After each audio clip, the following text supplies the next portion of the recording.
After working as a housekeeper for wealthy families for nearly 40 years, I spent my entire life savings to put my son Edward through medical school. When his wedding invitation arrived, addressed only to Eleanor Thompson house staff, I realized the boy I'd sacrificed everything for was ashamed to call me his mother. My name is Eleanor Thompson, but everyone in Magnolia Creek calls me Miss Ellie. I've spent most of my life cleaning other people's homes, making sure their silver shined, and their linens were pressed just so. It wasn't the life I'd dreamed of as a young girl, but dreams have a way of changing when life throws its curveballs at you. Before we jump back in, tell us where you're tuning in from, and if this story touches you, make sure you're subscribed, because tomorrow I've saved something extra special for you. I was barely 20 when I found myself widowed with a 3-month-old baby boy. My husband Robert had been working construction when a support beam gave way. The company paid for the funeral and gave me a small settlement, but it wasn't nearly enough to build a life on. My parents had passed years before, and Robert's family blamed me for taking him away to Magnolia Creek in the first place. I was on my own with little Edward, with nothing but my high school diploma and a determination to give my son the chances I never had. The Harrington family was the first to hire me. Old Mrs. Harrington needed someone to help maintain her sprawling Victorian on Sycamore Street after her husband passed. She took one look at me standing on her porch with Edward bundled in my arms and said, "Well, I suppose the boy can stay in the sunroom while you work." That arrangement lasted 15 years, until Mrs. Harrington passed in her sleep and her children sold the house. By then, Edward was in high school, showing remarkable intelligence that made my heart swell with pride. His science teacher, Mr. Abernathy, told me Edward had a brilliant mind that shouldn't go to waste. "This boy could be a doctor someday," he said during a parent-teacher conference. I nodded and smiled, not daring to speak the thoughts racing through my mind. How would a housekeeper pay for medical school? That night, I made a decision that would shape the next 25 years of my life. I took on a second cleaning job with the Donnellys across town, then a third with Dr. Marshall's family on weekends. I worked 16-hour days, my hands cracking. From the cleaning chemicals, my back aching as I scrubbed floors and hauled laundry baskets, I opened a special savings account labeled Edward's Future and deposited every extra penny. When Edward was accepted to Westridge University with a partial scholarship, I cried tears of joy. That night, I took out the old cookie tin where I kept my most precious possessions. Robert's wedding ring, the only photo I had of my parents, and the business card of a real estate agent I'd met years ago.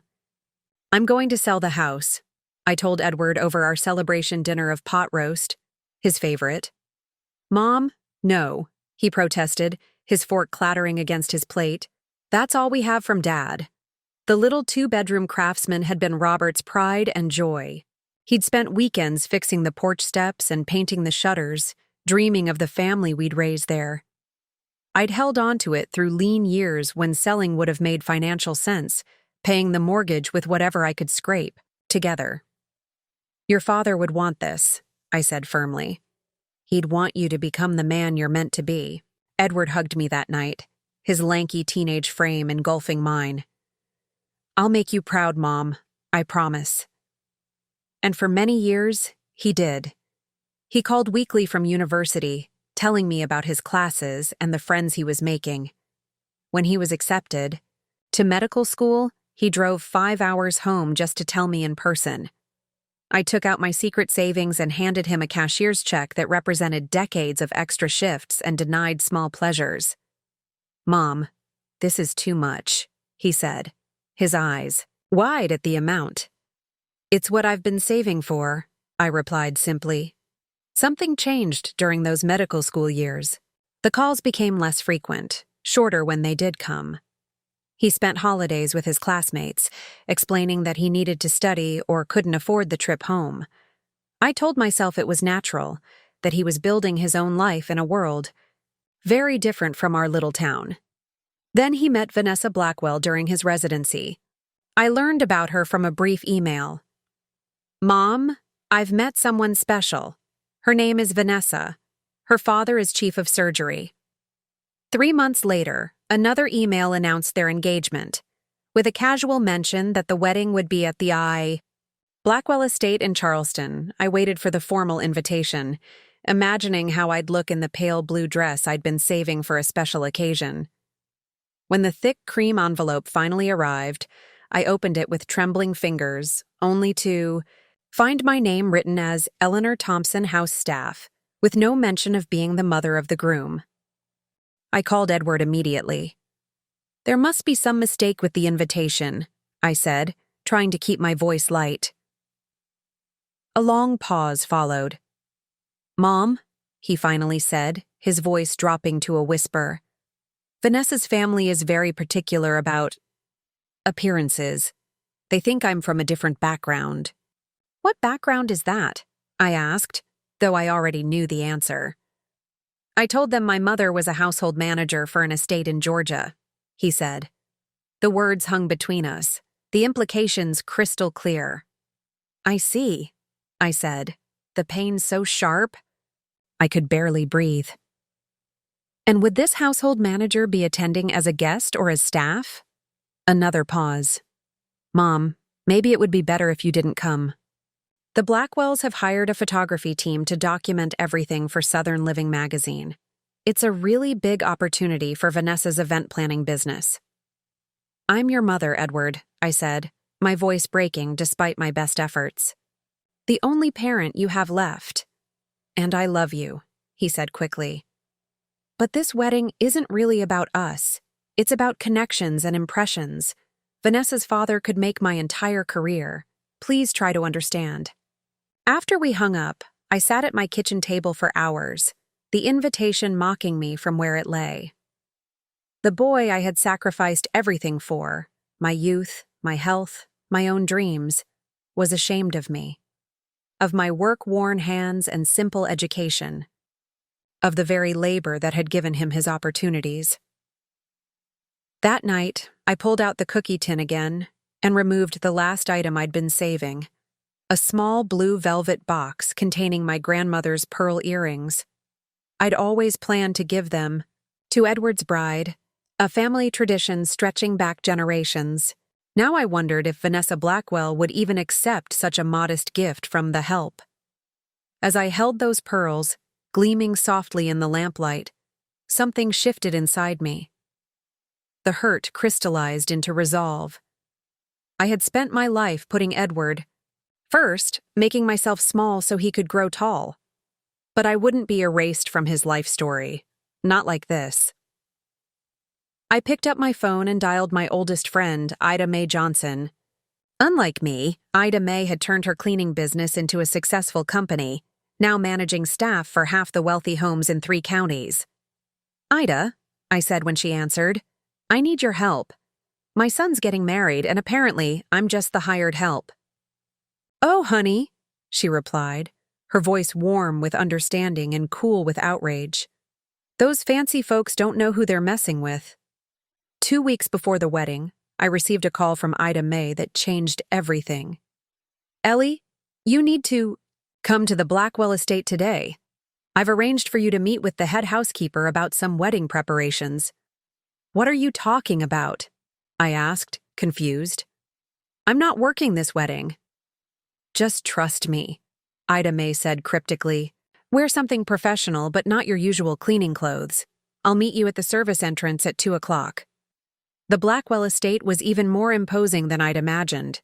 A sprawling antebellum mansion with perfect white columns and manicured gardens that stretched for acres.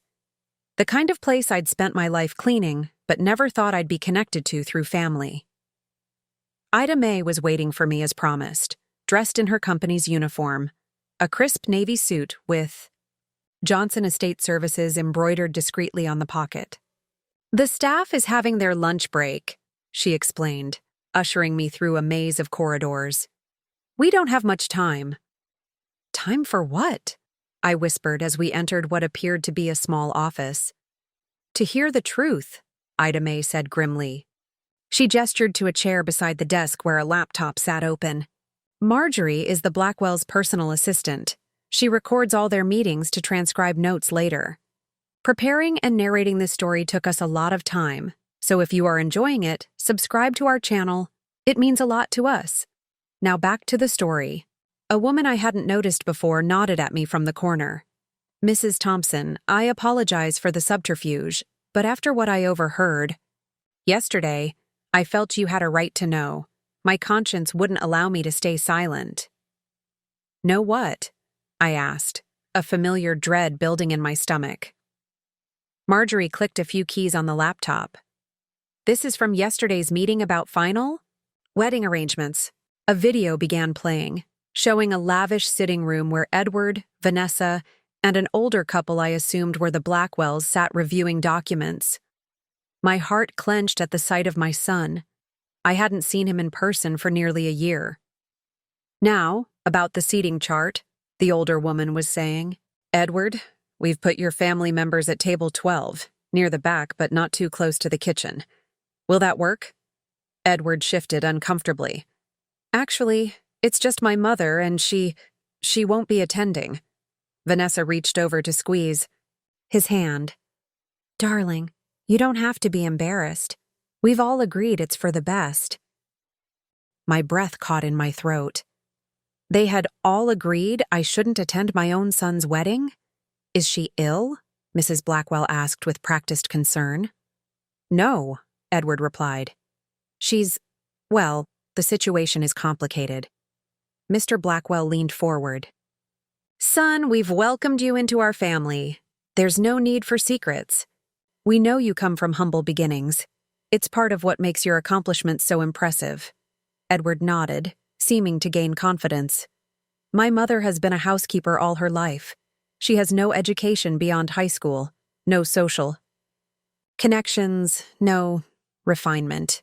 She wouldn't be comfortable at an event like this. And more importantly," Vanessa added with a tight smile, "she would make others uncomfortable. The Andersons from the hospital board are coming, as are the partners from Daddy's golf club. This wedding is as much about your future career as it is about our marriage." "Precisely," Mrs. Blackwell nodded. "It's not personal, Edward. It's practical. People make judgments based on family connections. Having housekeeping staff presented as family would create confusion. My son, my beautiful boy who I'd given everything for, nodded in agreement. "She'll understand. She's always put my future first. I've told her she's welcome to watch the ceremony from the staff area if she wants. The photographer won't go back there." The laptop screen blurred as my eyes filled with tears. I wanted to stop watching, but I couldn't look away. "What about the money she's contributed?" Mr. Blackwell asked. "You mentioned she insisted on paying for something?" Edward's expression brightened. "Oh, she's covering the floral arrangements. It's her gift to us." "How appropriate," Mrs. Blackwell remarked with a thin smile. "Given her experience with domestic matters." Vanessa laughed lightly. "We'll need to have Richardson's rework everything anyway. I've seen her house. Her taste is exactly what you'd expect." The floral arrangements they were dismissing so casually had cost me $15,000.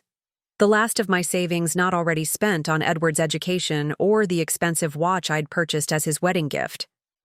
I'd been so proud to contribute something meaningful to the celebration, believing it was my way of being part of this important day.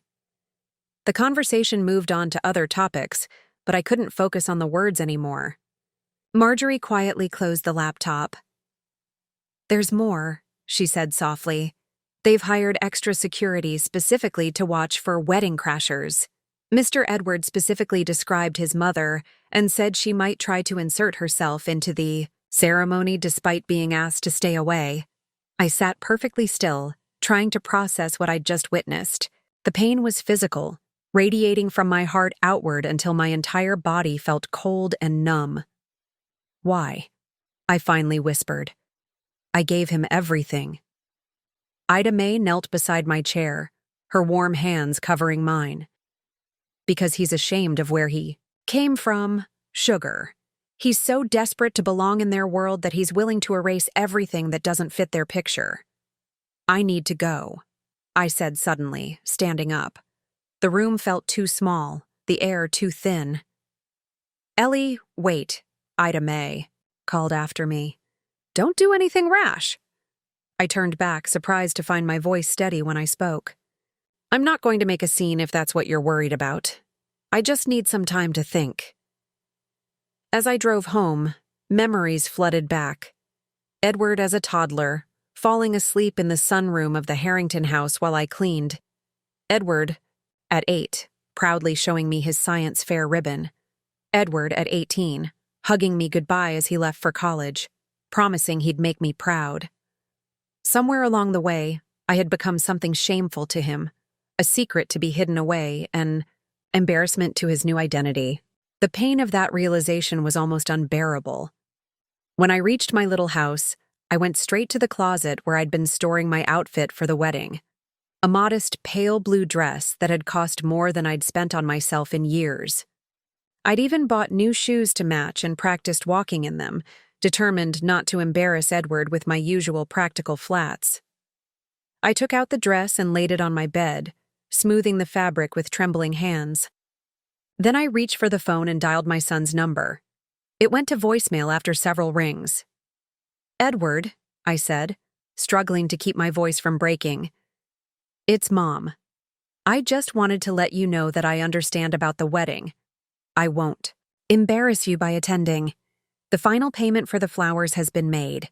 I hope you and Vanessa will be very happy together." I hung up and sat on the edge of my bed, staring at the blue dress. In that moment, something shifted inside me. A lifetime of accommodation and sacrifice hardening into resolve. If my son was ashamed of who I was, perhaps it was time I remembered. Exactly who that was. Not just a housekeeper or a mother, but a woman who had survived widowhood at 20, who had built a life from nothing, who had never needed anyone's approval or validation until now. I picked up the phone again and called Ida May back. "I've been thinking," I said when she answered, "about that job offer you mentioned last year." The job offer Ida May had extended last year was to become a partner in her business. With her connections and my reputation for meticulous work, she believed we could expand Johnson Estate Services into the wealthiest neighborhoods across 3 states. I had declined, not wanting to leave Edward without my support as he finished his residency. Now, with my newfound clarity, I was ready to reconsider. "You still want me as your partner?" I asked. "More than ever," Ida May replied without hesitation. "But Ellie, are you sure this isn't just a reaction to what you learned today?" "It's more than that," I said. "It's about who I am and what I deserve. I've spent my life making sure Edward had every opportunity. I don't regret that, but it's time I built something for myself too." We arranged to meet the following day to discuss details. That night, I couldn't sleep. Every time I closed my eyes, I saw Edward's face as he calmly explained to the Blackwells why his mother wasn't fit to attend his wedding. The boy I had raised would never have spoken those words. Somewhere along the way, he had become someone I didn't recognize. My phone rang early the next morning. It was Edward. "Mom, I got your message," he said, his voice tense. "Are you really okay with not coming to the wedding?" I took a deep breath before answering. "I think we both know it's for the best, Edward." "Right," he said, relief evident in his tone. "I'm glad you understand. It's just, the Blackwells move in very particular circles and—" "You don't need to explain," I interrupted, unable to bear hearing those hurtful justifications again. "I know exactly how the Blackwells feel about people like me." There was a pause. "What does that mean?" "Nothing," I said quickly. "I'm happy you've found a family that can give you the connections you need for your career." "Mom, it's not like that," Edward protested, but his objection felt hollow. "I love Vanessa. This is about our future together." "Of course it is," I agreed, keeping my voice level. "And I want you to have the best future possible. That's all I've ever wanted." After we hung up, I sat at my kitchen table, a strange calm settling over me. The conversation confirmed what I already knew. Edward had chosen his path, and it was one that deliberately excluded me. The pain was still there, a dull ache beneath my breastbone, but now it was accompanied by something else: determination. When I arrived at Ida May's office later that morning, I was surprised to find Marjorie from the Blackwell estate waiting as well. "I hope you don't mind," Ida May said. "Marjorie has some information that might interest you." Marjorie shifted uncomfortably in her chair. "Mrs. Thompson, after you left yesterday, I felt terrible. I've worked for the Blackwells for 8 years, and I've never seen them treat anyone the way they're treating you. So I did some digging." She placed a folder on the desk between us. "This is the complete wedding budget. I thought you should see where your flower money is actually going." I opened the folder with trembling hands. The detailed spreadsheet showed every expense for the wedding, with my $15,000 contribution clearly marked. But it wasn't allocated to flowers at all.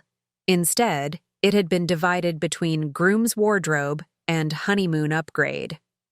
"The flowers are being paid for by the Blackwells," Marjorie explained.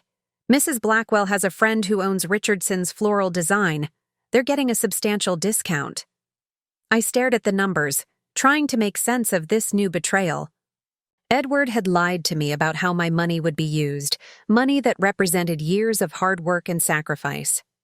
"There's more," Marjorie continued, her voice softer now.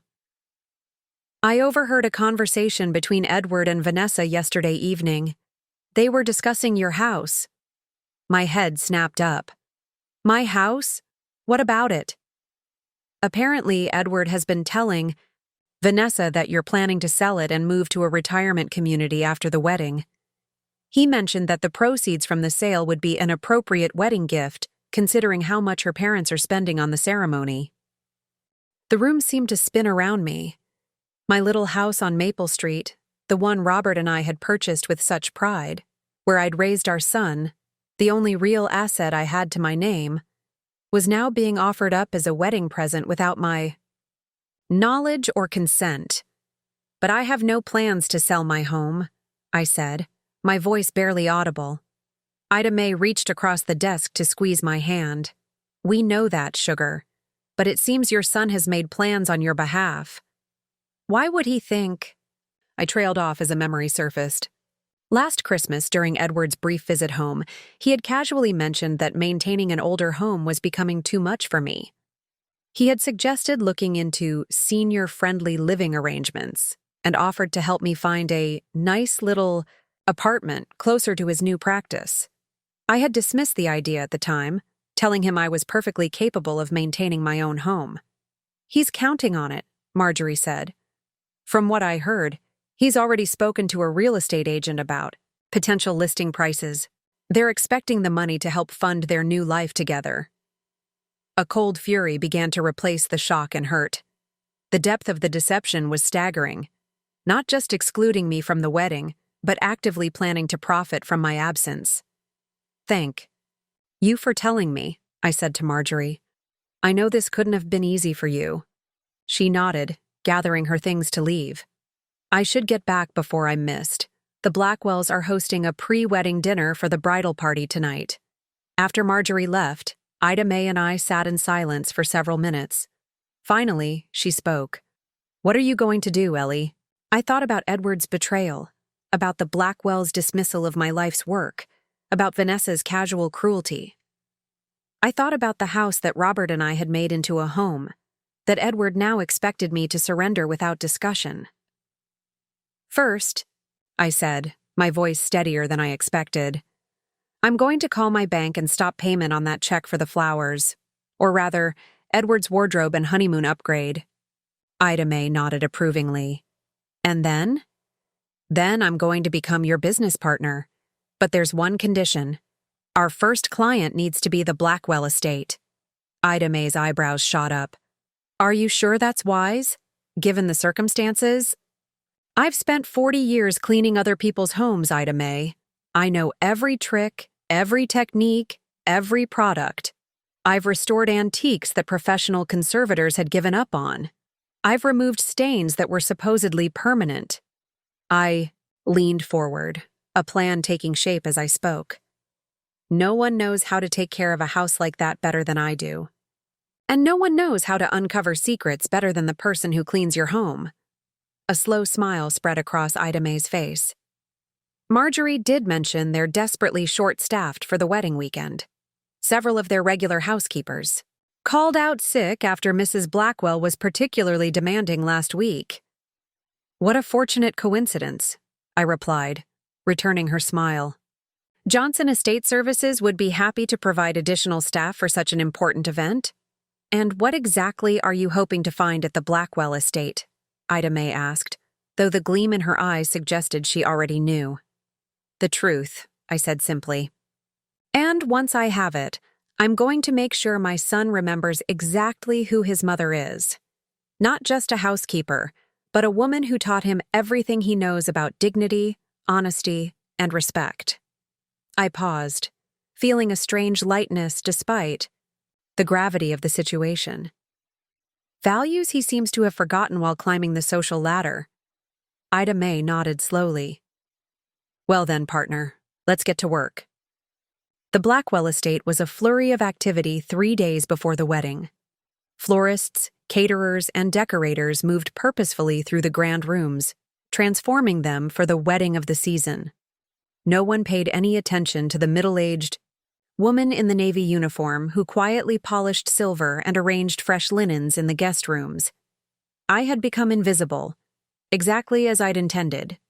Ida May had presented Johnson Estate Services as the premier staffing solution for elite homes, and the desperate Blackwells had hired us without question. Mrs. Blackwell barely glanced at me during the brief orientation, instead focusing all her attention on Ida May, who she clearly considered the only person worth addressing.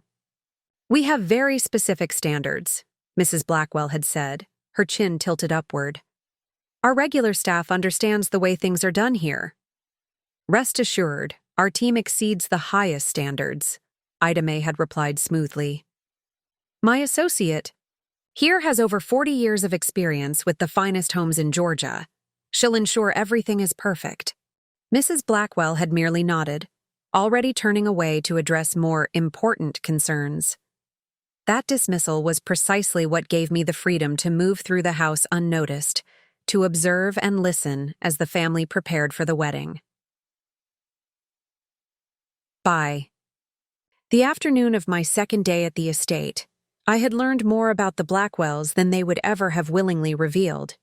I discovered that their impressive art collection included several pieces with questionable provenance, carefully kept away from appraisers' eyes. I found medications hidden in Mrs. Blackwell's vanity drawer that explained her erratic behavior, prescription, bottles with 3 different doctors' names on them. And most tellingly, I uncovered financial documents in Mr. Blackwell's study suggesting that the family's wealth was largely an illusion, maintained through increasing debt and desperate financial maneuvering. The Blackwells were not what they pretended to be. Their social status, their wealth, their perfect family image, all of it was as carefully constructed as a stage set, ready to collapse at the slightest disturbance. And Edward, my Edward, had been so thoroughly taken in that he was willing to sacrifice his own mother to be part of their illusion. I was dusting bookshelves in the main library when I overheard Edward and Mr. Blackwell in the adjacent study. Their voices carried through the partially open door, neither of them aware of my presence. The hospital board position is practically guaranteed, Mr. Blackwell was saying. James Anderson was quite impressed with you at the rehearsal dinner last night. He mentioned that they're looking for young blood with the right connections. I'm grateful for the opportunity, sir, Edward replied, his voice taking on that deferential tone I'd never heard before. It made my heart ache to hear my confident, principled son speaking like a subordinate seeking approval. Well, you're family now, or will be in a few days. Taking care of family is what the Blackwells do. There was the sound of ice clinking in crystal glasses. I moved silently closer to the door, careful to remain out of sight. Speaking of family, Mr. Blackwell continued. Have you sorted out that situation with your mother? My breath caught. I stood perfectly still, straining to hear Edward's response. Yes, sir. She won't be attending. I've made it clear that it would be inappropriate. Good, good. Vanessa was quite concerned. The Thompsons from Charleston will be seated at the front, and the confusion of having your mother, another Mrs. Thompson with such a different background, would be awkward to explain. I could almost see Edward nodding eagerly, desperate for approval. It's taken care of. My mother understands her place. The casual cruelty of those words stole my breath. My place. As if my value as his mother could be reduced to a social position. As if the woman who had sacrificed everything for him was nothing more than an inconvenient detail to be managed. And the house? Mr. Blackwell asked. Vanessa mentioned something about your mother's property. Yes, she's planning to sell. The market in that area has improved considerably, and the proceeds should be substantial. She's mentioned wanting to help us establish our new home. I gripped the bookshelf to steady myself. Another lie. I had never suggested selling my home. To help Edward and Vanessa establish theirs. The depth of his deception was staggering. Excellent, Mr. Blackwell replied. Vanessa has her eye on a property in Riverside. Nothing too extravagant, but suitable for a young doctor on the rise. Of course, we'd contribute as well, but having your mother's assistance would make it much more attainable. She's always been generous, Edward said, and I detected a note of discomfort in his voice, perhaps the first sign that some part of him recognized the wrongness of his actions. I don't want to pressure her, though. Mr. Blackwell laughed. Nonsense. From what? You've told me. She's lived a very simple life. What else would she do with the money? Far better to invest it in your future, her only son's future, than to waste it on herself at her age. I had heard enough. Silently, I gathered my cleaning supplies and slipped out of the library. I needed air, needed space to process this fresh betrayal. Not only was Edward excluding me from his wedding, but he was already spending my money, planning my future without my consent or input. In the grand entrance hall, I nearly collided with Vanessa and her mother. They were reviewing seating arrangements, and neither spared me a glance as I murmured an apology and stepped aside. I was nothing more than a piece of furniture to them, not worthy of acknowledgement. Daddy says the Anderson wedding cost nearly $500,000, Vanessa was saying. Ours has to be at least comparable. The photos for Southern Living need to be absolutely perfect. Mrs. Blackwell patted her daughter's hand. Don't worry, darling. This wedding will be the event of the season. Everyone who matters will be impressed. Edward mentioned his mother might cause problems, Vanessa continued, lowering her voice slightly. He says she was quite emotional about not being invited properly. Well, what did he expect? People like that don't understand our world. They take everything so personally. Mrs. Blackwell sighed dramatically. Thankfully, she seems to have accepted the situation. Edward says she stopped calling him altogether. Indeed, I hadn't called Edward since discovering his lies. What would be the point? Every conversation would be built on deception. His pretense that he respected me. My pretense that I didn't know how deeply he had betrayed me. Still, I'll feel better when the wedding is over and we've secured the house money, Vanessa said, checking something off on her clipboard. Edward says she's quite attached to that little place. It's hardly worth anything by our standards, but it should cover the down payment on something decent. I moved past them, invisible in my Navy uniform, carrying my bucket of cleaning supplies. I was nothing to them, just the help, just people like that. And to Edward, I was just a resource to be tapped, an embarrassment to be hidden, a past to be erased. But I had not raised my son to be this person. Somewhere inside him, there must be a remnant of the boy I had loved so fiercely, who had once looked at me with adoration and respect. I just needed to find a way to reach that part of him before it was too late, before he sacrificed his integrity completely on the altar of social advancement. That night, Back in my own home, I sat at my kitchen table and wrote a letter to my son, pouring out decades of love, sacrifice, pride, and now, profound disappointment. I didn't know if I would ever give it to him, but the act of writing it helped clarify my thoughts, strengthened my resolve for what needed to be done. When Ida May called to check in, I told her what I had learned about the Blackwells. "So they're frauds," she said with a low whistle. "Playing at being aristocracy while drowning in debt. Can't say I'm surprised." "The worst part is that Edward doesn't seem to know," I replied. "He truly believes they're everything they pretend to be. He's trading his real mother for a fake family. What are you going to do now, Ellie? Still want to go through with the plan?" I thought about all I had seen and heard in the past 2 days. The casual cruelty, the lies, the manipulation. I thought about the son I had raised and the man he was becoming under the Blackwell's influence. "More than ever," I said firmly. "But with one change. I need to talk to an attorney first thing tomorrow." "An attorney?" Ida May sounded surprised. "What for?" "To protect what's mine," I replied, "and to make sure Edward understands exactly what he's throwing away." James Whitaker had been Robert's best friend since high school. When Robert died, James had helped me navigate the confusing world of insurance claims and funeral arrangements. He'd checked in on us regularly during those first difficult years, bringing casseroles and fixing leaky faucets until his job relocated him to Atlanta. Now a successful attorney specializing in estate planning, he'd always told me to call if I needed anything. I never had. Until now. "Ellie Thompson," he said warmly when I walked into his office the next morning. "It's been too long." His smile faded as he took in my expression. "What's wrong? Is it Edward?" For the next hour, I laid out everything. The wedding invitation addressed to house staff, the overheard conversations, the plans for my house, the misappropriated flower money. James listened without interruption, his face growing increasingly grave. "I'm so sorry, Ellie," he said when I finished. "I always thought Edward would grow into a man his father would be proud of." "So did I replied, my voice barely audible. "I don't know where I went wrong." "You didn't go wrong," James said firmly. "Edward made his own choices. But now we need to protect you." He leaned forward. "First, let's secure your home. I can draw up papers explicitly stating that you have no intention to sell your property, and that no one is authorized to act on your behalf regarding its sale or transfer."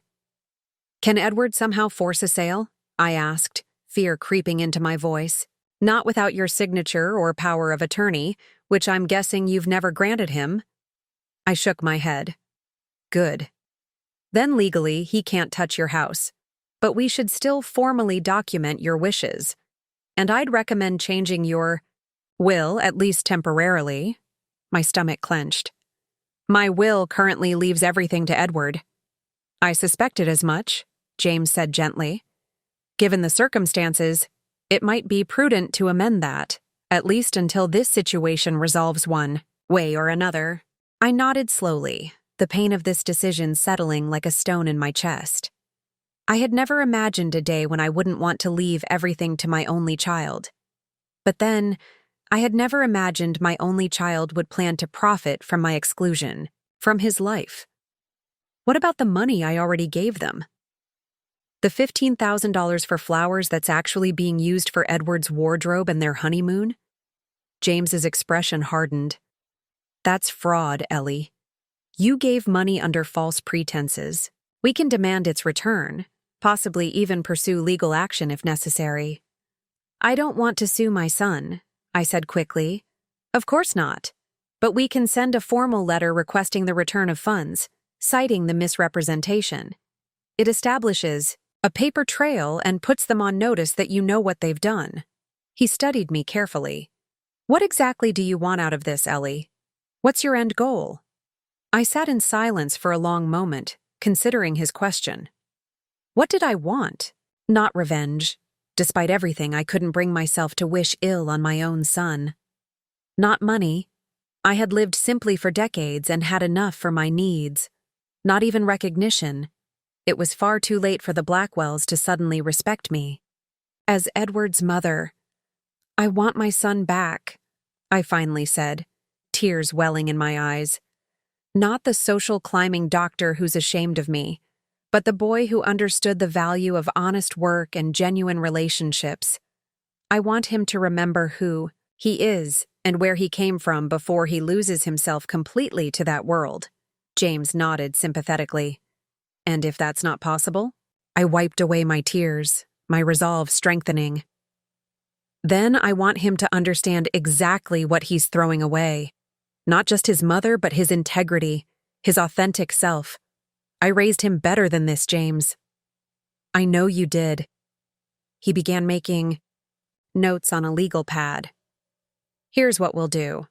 I'll draft the protective documents for your home immediately. We'll amend your will, temporarily, to create a small trust for Edward, but direct most of your estate to charities you care about. And I'll prepare a letter regarding the misappropriated funds. As I left James's office an hour later, I felt a strange combination of heartbreak and empowerment. For the first time since discovering Edward's betrayal, I was taking concrete steps to protect myself. But the necessity of those steps only underscored how broken our relationship had become. Driving home, I passed the small diner where Edward and I had celebrated special occasions throughout his childhood. On impulse, I pulled into the parking lot and went inside. Nothing had changed. The same red vinyl booths, the same faded menu boards, the same smell of coffee and homemade pie. "Miss Ellie," called Mabel, the owner who had watched Edward grow up over countless pancake breakfasts and celebratory milkshakes. "Haven't seen you in ages. How's that doctor's son of yours?" "Getting married this weekend," I replied, forcing a smile. "Well, isn't that wonderful? You must be so proud." Mabel beamed at me. "Are you ready for your mother of the groom dress and all that fancy business?" The question hit me like a physical blow. I opened my mouth to respond but found I couldn't speak past the lump in my throat. Mabel's smile faded, replaced by concern. "Honey, what's wrong?" "I'm not invited," I managed to whisper. "Edward doesn't want his colleagues to know his mother is a housekeeper." Mabel's kind face registered first confusion, then shock, then outrage.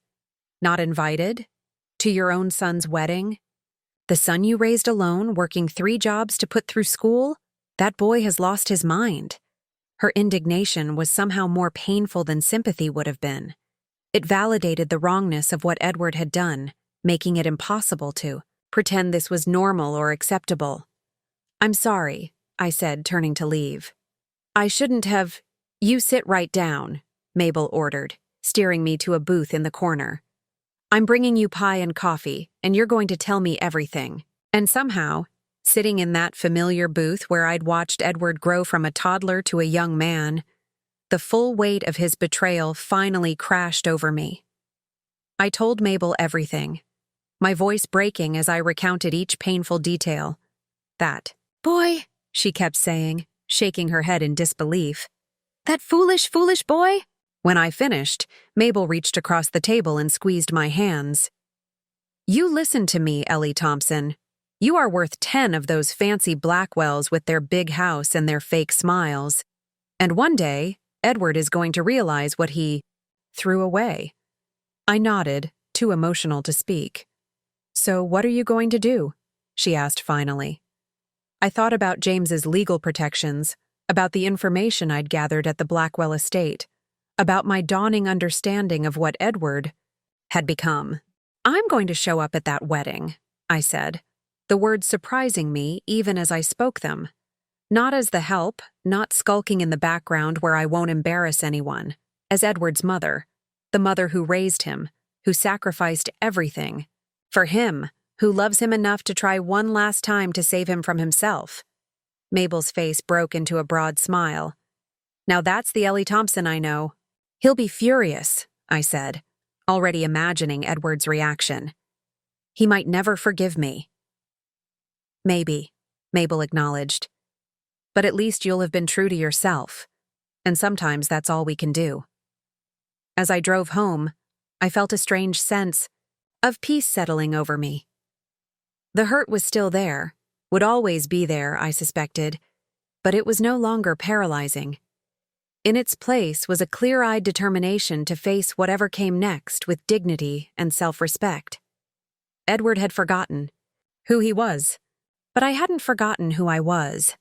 A woman who had scrubbed other people's floors without shame, who had built a life from nothing, who had raised a son with love and sacrifice.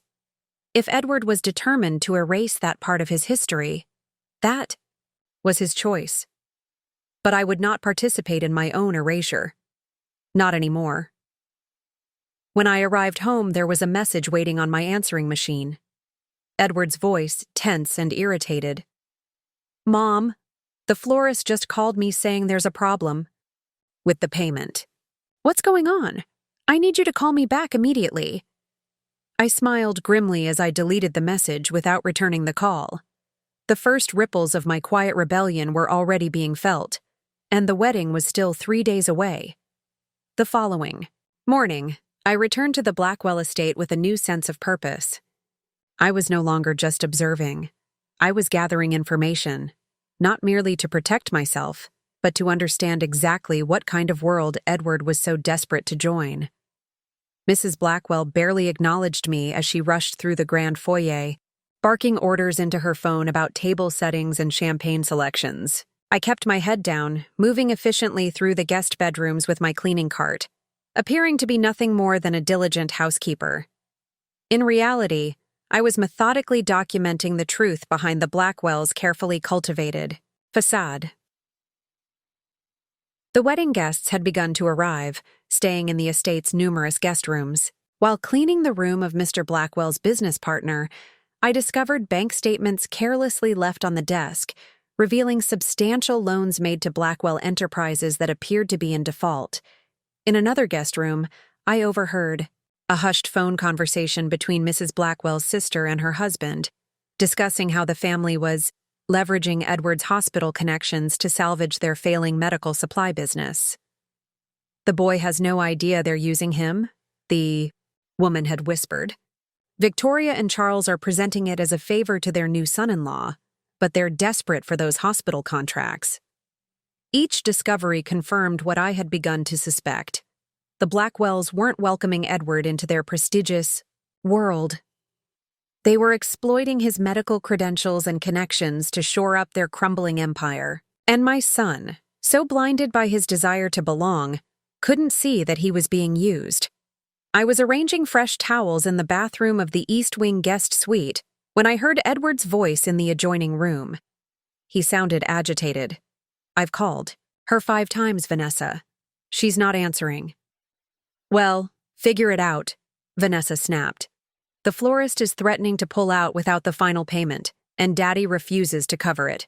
He says we've already exceeded the budget by $30,000. I don't understand what happened. She promised me that money. She's never gone back on her word before." "Maybe she finally grew a spine," Vanessa said coldly. "Not that it matters why. What matters is fixing this problem before it ruins everything. Can't you just get the money somewhere else? What about a cash advance on your credit card? I'm already maxed out from the engagement ring and the honeymoon deposits," Edward admitted, his voice tight with embarrassment. "The residency salary doesn't go far, and I won't get the real attending physician pay until next month." There was a heavy sigh from Vanessa. "This is exactly why we need your mother's house money, Edward. We can't keep living like this, scraping by on promises and credit cards. The down payment on the Riverside house is due 3 weeks after the wedding." I know. I'll figure something out. Maybe I can still convince her about the flowers." "You'd better," Vanessa's voice turned threatening. "Because if anything goes wrong with this wedding, my father will reconsider his support for your hospital board position. He's already taking a risk vouching for someone with your background." I stood frozen in the bathroom, bath mat still in hand, as the full reality of Edward's situation became clear. He wasn't just ashamed of me. He was financially desperate. The life he was trying to build with Vanessa was a house of cards, dependent on loans, credit, and the goodwill of the Blackwells. And now he was counting on selling my house to maintain the illusion of prosperity. I quietly finished my work and slipped out of the room before they could discover my presence. As I pushed my cart down the hall, I spotted Marjorie, the Blackwells' personal assistant, hurrying toward me with a worried expression. "Mrs. Thompson, there you are. Dr. Edward has been looking everywhere for you. He doesn't know you're working here, does he?" I shook my head. "No, and I'd prefer to keep it that way, at least for now." She nodded in understanding. "He's asked me to track down his mother's contact information. Apparently there's some issue with the flowers." She lowered her voice. "Mrs. Blackwell is furious. She's saying if the flowers aren't resolved by tomorrow, they'll have to use artificial arrangements, and it will ruin the Southern Living photo shoot." "That would be terrible," I replied, not bothering to hide the sarcasm in my tone. Marjorie's lips twitched in a suppressed smile. "By the way, I have something that might interest you. I was organizing Mr. Blackwell's files, and I found this." She handed me a folder. "It's the financial background check they ran on Edward before allowing the engagement to proceed. I thought you should see how they really view your son." I thanked her and tucked the folder into my cleaning supplies.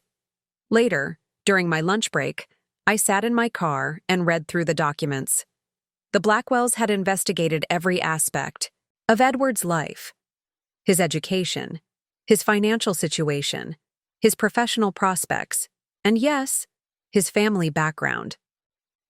The report clinically detailed my occupation, my modest home, my lack of social connections or prestigious education. It concluded with a recommendation that, despite the candidate's humble origins, his medical career and professional trajectory make him an acceptable match, provided the family connection is minimized in social settings. They had evaluated my son like a commodity, assessing his value against his perceived deficits. And his greatest deficit, according to their calculation, was me. I returned the folder to my cleaning cart and continued my work, moving through the house like a ghost. I polished the silver that would be used at my son's wedding dinner, straightened the guest linens where his new in-laws would sleep, and swept the grand staircase he would descend as a married man. All the while, a plan was forming in my mind. Not a plan for revenge, but for truth. When my shift ended, I met Ida Mae in the staff parking area behind the estate. "How did it go today?" she asked, studying my face with concern. "Illuminating," I replied. "I've learned exactly what kind of people the Blackwells are, and exactly what kind of trouble Edward is in." I filled her in on everything I'd discovered: the financial problems, the planned exploitation of Edward's medical connections, the background check, the desperate search for my flower money. Ida Mae listened intently, her expression growing increasingly troubled. "So they're not just snobs," she concluded. "They're manipulative snobs on the verge of financial collapse. And they see Edward as their salvation," I added. "His medical career, his hospital connections, that's what they're really after. The irony is that Edward thinks he's the one benefiting from their social status. And meanwhile, he's throwing you under the bus and trying to sell your house out from under." "You?" Ida Mae shook her head in disgust. "What are you going to do with all this information, Ellie?" I considered the question carefully. I could expose the Blackwells' financial troubles, reveal their manipulation of Edward, even confront my son with evidence of their true motivations. But would any of that actually help? Or would it just drive Edward further into their arms, determined to prove his loyalty to his new family? "I'm still working that out," I admitted. "But whatever I do, it needs to accomplish two things: protect me and my home, and give Edward a chance to remember who he really is before it's too late." Ida Mae squeezed my shoulder. "You're a better mother than he deserves right now." "Maybe," I said softly. "But I'm the only mother he has. And I won't give up on him just because he's given up on me." As I drove home that evening, my phone rang again. Edward, for the 6th time that day. This time, I answered, Mom, finally. Relief and irritation mingled in his voice. Where have you been? I've been calling for days. I've been busy, I replied calmly. Working. Well, there's a problem with the flowers. The florist says they haven't received the final payment, and they're threatening to cancel the entire order. I thought you took care of this. I took a deep breath, choosing my words carefully. I was under the impression my contribution was for flowers, Edward. But I've since learned it's actually for your new wardrobe and a honeymoon upgrade. Did you think I wouldn't find out? There was a long, stunned silence on the other end of the line. Then, who told you that? Does it matter? Is it true? Another long pause. Mom, you don't understand. There were last-minute changes to the budget. Adjustments that had to be made. The flowers are still being taken care of, just differently. Just like my presence at your wedding is being taken care of differently? I asked, my voice steady despite the pain behind the words. By pretending I don't exist? Mom, we've been through this. It's complicated. No, Edward, it's actually very simple. You're ashamed of me. Of the work I've done all my life to support you. Work that put you through medical school that gave you every opportunity I never had. That's not fair, he protested. I'm grateful for everything you've done. Grateful enough to introduce me as your mother to your new family? Grateful enough to have me sit in the front row at your wedding instead of watching from the staff. Area, if I'm lucky enough to be allowed that? His silence was answer enough. I need to go, I said finally. I have an early morning tomorrow. Wait, Edward said quickly. What about the flowers? We need that money, Mom. The wedding is in 2 days. I closed my eyes, feeling a mixture of disappointment and resolve. I guess you'll have to figure something out, Edward. Just like I always did when times were tough. I hung up before he could respond, my hands trembling slightly as I set the phone down. For the first time in his life, I had denied Edward something he wanted. It felt terrible and necessary all at once. Tomorrow would be my last day working at the Blackwell estate before the wedding. And I had one more critical piece of information to uncover. The day before the wedding, the Blackwell estate was in a state of controlled chaos. Staff rushed through the hallways with flower arrangements, caterers tested final menu items in the kitchen, and a team of decorators transformed the grand ballroom into a fairy tale setting. Amidst this whirlwind, I moved like a shadow, focusing on my assigned tasks while keeping my ears open. Have you heard the latest crisis? Whispered one of the regular housekeepers as we crossed paths in the linen closet. The florist delivered half the order this morning but refuses to bring the rest until they're paid. Mrs. Blackwell is beside herself. I nodded sympathetically, but said nothing. The stopped payment on my check had created exactly the disruption I'd anticipated. Shortly before noon, I was dusting the antique sideboard in the formal dining room when Mrs. Blackwell stormed in, followed by Vanessa and Edward. None of them noticed me in the corner as they huddled at the far end of the massive table. This is absolutely unacceptable, Mrs. Blackwell hissed. Southern Living will be here at 3 to photograph the setup, and we have half the flowers we need. What did your mother say, Edward? Edward looked exhausted, dark circles under his eyes. She knows the money wasn't for flowers. Someone told her about the budget reallocation. Who would? Mrs. Blackwell began, then waved her hand dismissively. It doesn't matter. What matters is fixing this. Charles refuses to advance anymore. Money. He says we're already $30,000 over budget. I could ask Dr. Harrington for an advance on my first paycheck, Edward suggested, his voice hollow. Vanessa shook her head sharply. Absolutely not. We can't show any financial weakness to your new colleagues. It would undermine everything we've worked for. Then what do you suggest? Edward asked, frustration evident in his tone. The florist won't budge without payment. Blackwell tapped her manicured nails on the polished mahogany. What about the house? Your mother's property. Could we get a bridge loan against the expected sale? I froze, duster in hand, holding my breath. Edward's response was quieter, forcing me to strain to hear. I spoke to a real estate agent. He says we'd need my mother's signature on any listing agreement or loan application. She hasn't returned my calls since yesterday. This is absurd, Vanessa snapped. Your mother has manipulated this situation. Perfectly.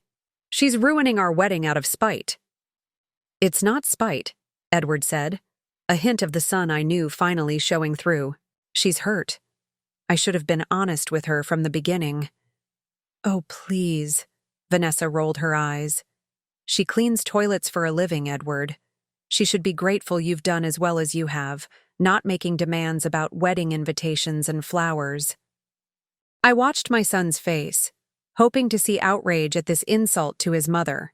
Instead, he simply looked defeated. Let's focus on solving the flower problem, Mrs. Blackwell interjected. I refuse to have artificial arrangements in those southern, living photographs. She turned to Edward, her voice suddenly honeyed. Darling, I know this is difficult, but could you try one more time with your mother? Perhaps if you visited her in person? Play on her maternal feelings? She's not answering her door either, Edward admitted. I went by this morning. Of course. I hadn't answered. I'd been here, cleaning their home while they plotted to take mine. Mrs. Blackwell pursed her lips. Then we need another solution. I'll call Richardson's and see if they can redirect some arrangements from the governor's dinner. Tonight. Claim a mix-up in delivery dates. She stood, smoothing her silk blouse. And Edward, do keep trying your mother. The house situation will need to be addressed immediately after the wedding. The Riverside property won't wait forever. They swept, out of the dining room, still not noticing me in the corner. I released the breath I'd been holding and carefully placed the duster in my cart. This had been my last scheduled shift at the Blackwell estate. I had gathered all the information I needed. Back at home that afternoon, I spread my findings across my kitchen table. Photos I'd discreetly taken of financial documents, notes I'd made of overheard conversations, the background check Marjorie had given me. The picture they painted was clear. The Blackwells were desperate for Edward's medical connections to save their failing businesses, while Edward and Vanessa were counting on my house to finance their new life of pretend prosperity. I picked up the phone and called James. Are the legal protections for my home in place? I asked when he answered. Filed and recorded this morning, he confirmed. No one can sell that property without your explicit consent. And the letter about the misappropriated funds? Delivered to both Edward and the Blackwells via certified mail this morning. They should have received it by now. I nodded, though he couldn't see me. Good. And the changes to my will? Also complete. The trust for Edward is established but limited. The majority will go to the Educational Foundation for Single Parents, as we discussed. Is there something else you need, Ellie? I hesitated, then asked the question that had been weighing on me. Is what I'm planning to do tomorrow? Is it wrong? James, should I just let Edward go his own way, even if I believe he's making a terrible mistake? James was quiet for a moment. When Robert died, he finally said, he made me promise to look after both of you.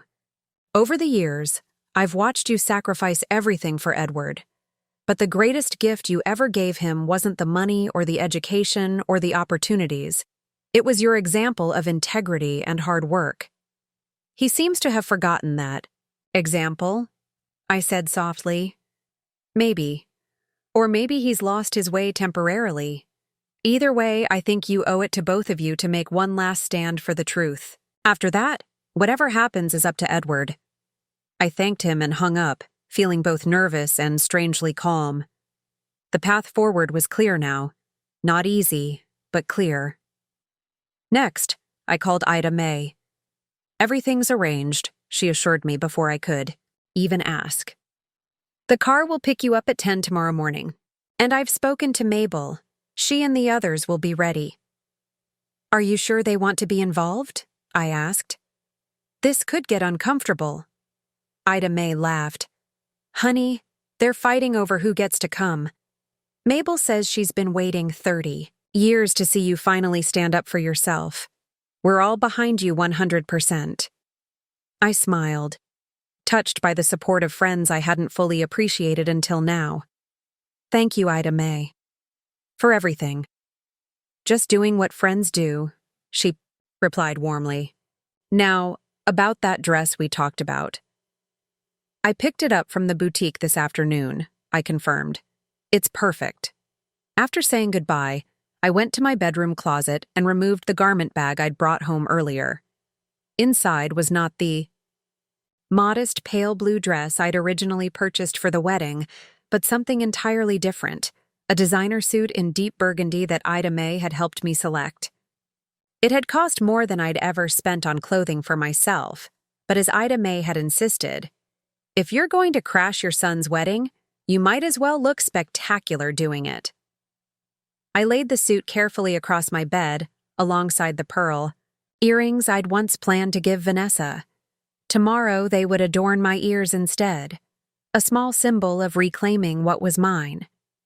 The final call I made that evening was to Marjorie at the Blackwell estate. Is everything set for tomorrow? I asked, when she answered.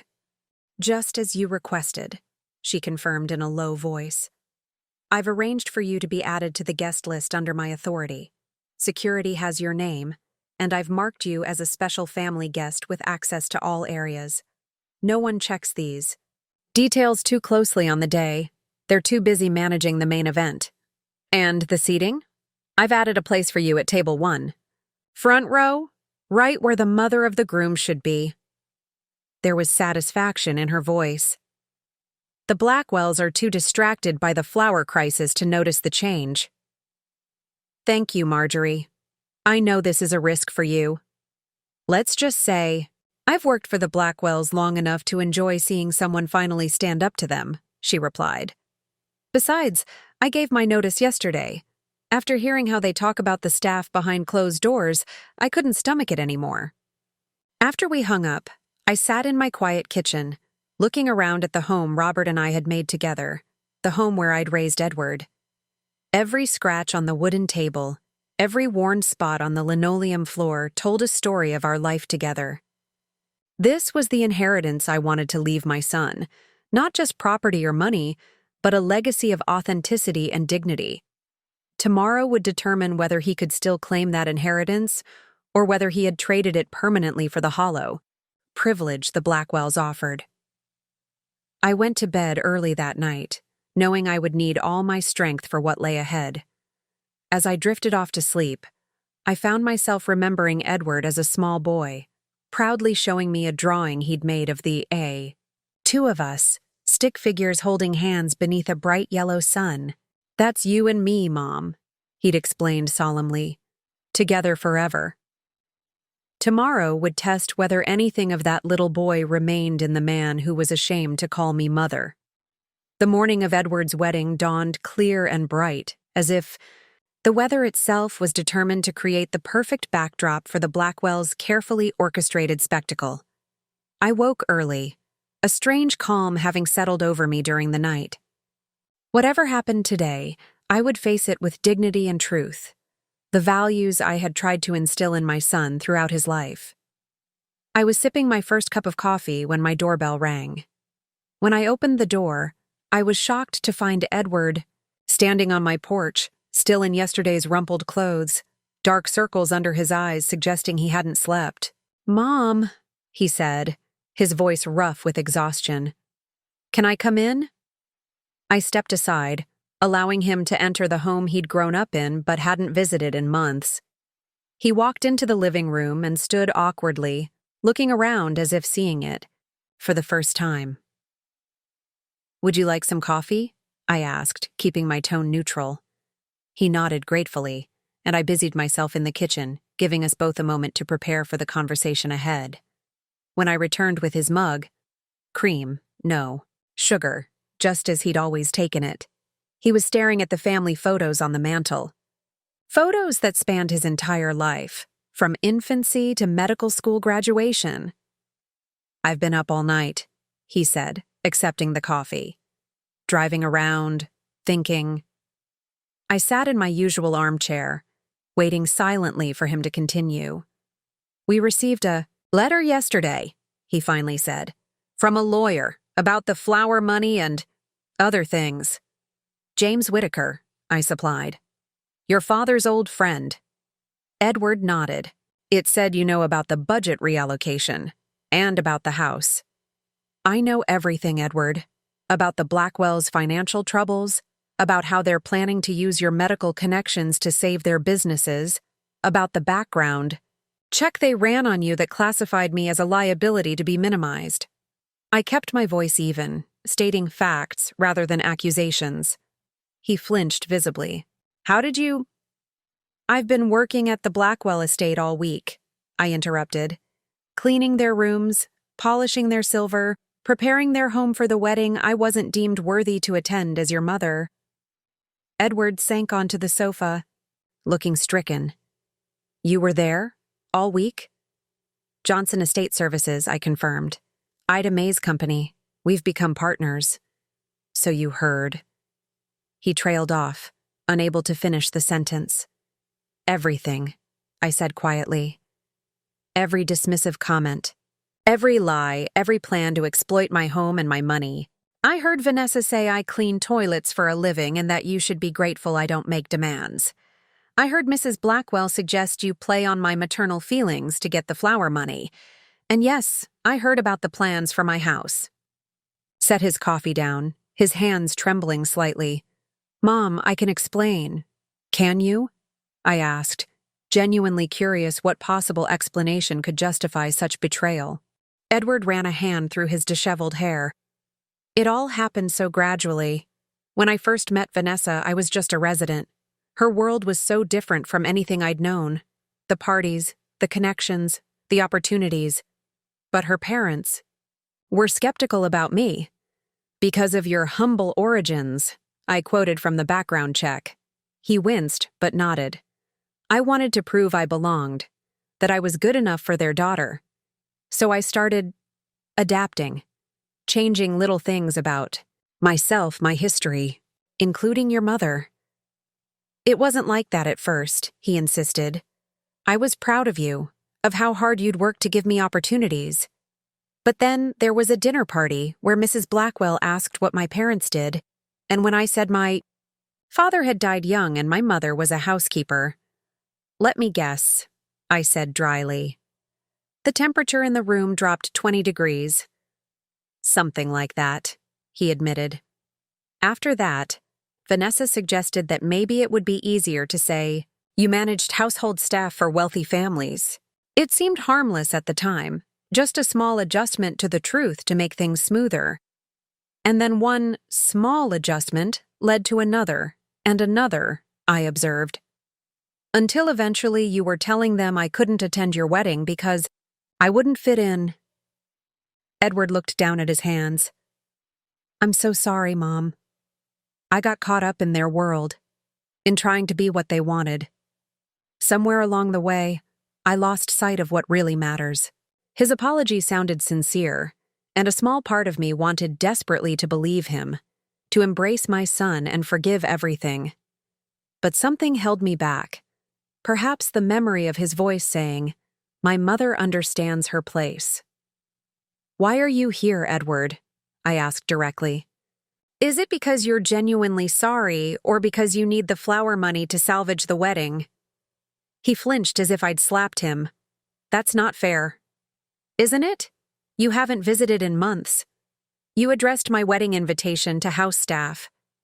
You planned to sell my home without my knowledge, and now, hours before your wedding, when the flowers are half delivered and Southern Living is coming to photograph everything, suddenly you're on my doorstep with an apology." "It's not like that," he protested, but the flush creeping up his neck told me I'd hit the mark. "Tell me honestly," I pressed. "If the florist had been paid in full, would you be here right now?" His silence was answer enough. "I thought so." I said softly, disappointment weighing heavy in my chest. "You don't want reconciliation, Edward. You want a checkbook." He stood abruptly, anger flashing in his eyes. "Fine. Yes, we need the money. The flowers are a disaster, and Vanessa is beside herself. But that doesn't mean I'm not also sorry about how things have gone between us. And after the wedding? I asked. Will you still be sorry then? Sorry enough to acknowledge me as your mother to your new family and colleagues? Sorry enough to stop planning to sell my home out from under me? Edward paced the small living room, conflict evident on his face. It's complicated, Mom. The Blackwells have certain expectations. They've invested a lot in this wedding, in my future with their daughter. I can't just throw that away. Even if what they're investing in isn't the real you, even if they're primarily interested in using your medical credentials to salvage their failing businesses? He stopped pacing, staring at me in disbelief. What are you talking about? Blackwell Enterprises is on the verge of bankruptcy, I explained. Their medical supply company is losing contracts to competitors. They're counting on your hospital connections to turn things around. Did you know that? That's ridiculous, he said, but uncertainty had crept into his voice. Mr. Blackwell is one of the most successful businessmen in Charleston. He was, I corrected. Now he's leveraged to the hilt and desperate for a lifeline. Why do you think they're so focused on impressing the hospital board members at your wedding? It's not about your career, Edward. It's about saving theirs. Edward sank back onto the sofa, absorbing this unwelcome information. I could see him mentally reviewing interactions with the Blackwells, reevaluating conversations and proposals in light of this new perspective. Even if that's true, he finally said, I love Vanessa. I want to marry her. Are you sure? I asked gently. Or do you love who you pretend to be when you're with her? The Edward who's ashamed of his mother and his background? The Edward who's willing to lie and manipulate to maintain appearances? He had no answer for that. We sat in silence for several long minutes, the ticking of the clock on the mantel the only sound in the room. Finally, Edward stood. I need to go. The wedding is in a few hours, and there's still the flower situation to resolve. I nodded, also rising. Of course. He hesitated at the door, turning back to me with pleading eyes. Mom, about the flowers. Despite everything, my heart ached at the desperation in his face. It would be so easy to write another check, to fall back into the pattern of sacrificing everything to make Edward's path easier. But that pattern had led us here, to this broken relationship where my value to my son was measured only in what I could provide. I'm sorry, Edward, I said firmly. I won't be financing any more deceptions. His face hardened. Fine. We'll manage without your help, as usual. The unfairness of that statement was breathtaking. Without my help? I echoed incredulously. Everything you are, everything you have, is because of my help. My work, my sacrifice, my support. But apparently, that only counts when it comes with a checkbook attached. That's not what I meant. He backpedaled quickly. The wedding is so important. It's my future. So is your integrity, I replied. And your relationship with your mother. But you've made your priorities clear. He left without another word, the door closing behind him with a soft click that somehow sounded like an ending. I stood in my quiet living room, surrounded by the photographs that chronicled our life together, and allowed myself a moment of grief for the relationship that had once been. Then I brushed away my tears and went to prepare for the wedding. I had a different kind of statement to make today, not with a checkbook, but with my presence. The car Ida May had arranged, a sleek black town car with tinted windows, arrived precisely at 10. The driver, a dignified older gentleman in a crisp uniform, tipped his hat respectfully as he opened the door for me. Mrs. Thompson, he greeted me. I'm Harold. Miss Ida May asked me to ensure you arrive in style today. I smoothed the front of my burgundy suit, feeling both nervous and strangely powerful. The fabric was finer than anything I'd ever worn, the tailoring perfect for my frame, making me look taller and more elegant than I'd felt in years. The pearl earrings gleamed at my ears, and I'd taken special care with my makeup and hair, which was swept up in a sophisticated twist. "Thank you, Harold," I replied, sliding into the back seat. "I appreciate your assistance." As we drove to the Blackwell estate, I mentally reviewed my plan. Marjorie had assured me I was on the guest list, with a seat at the family table.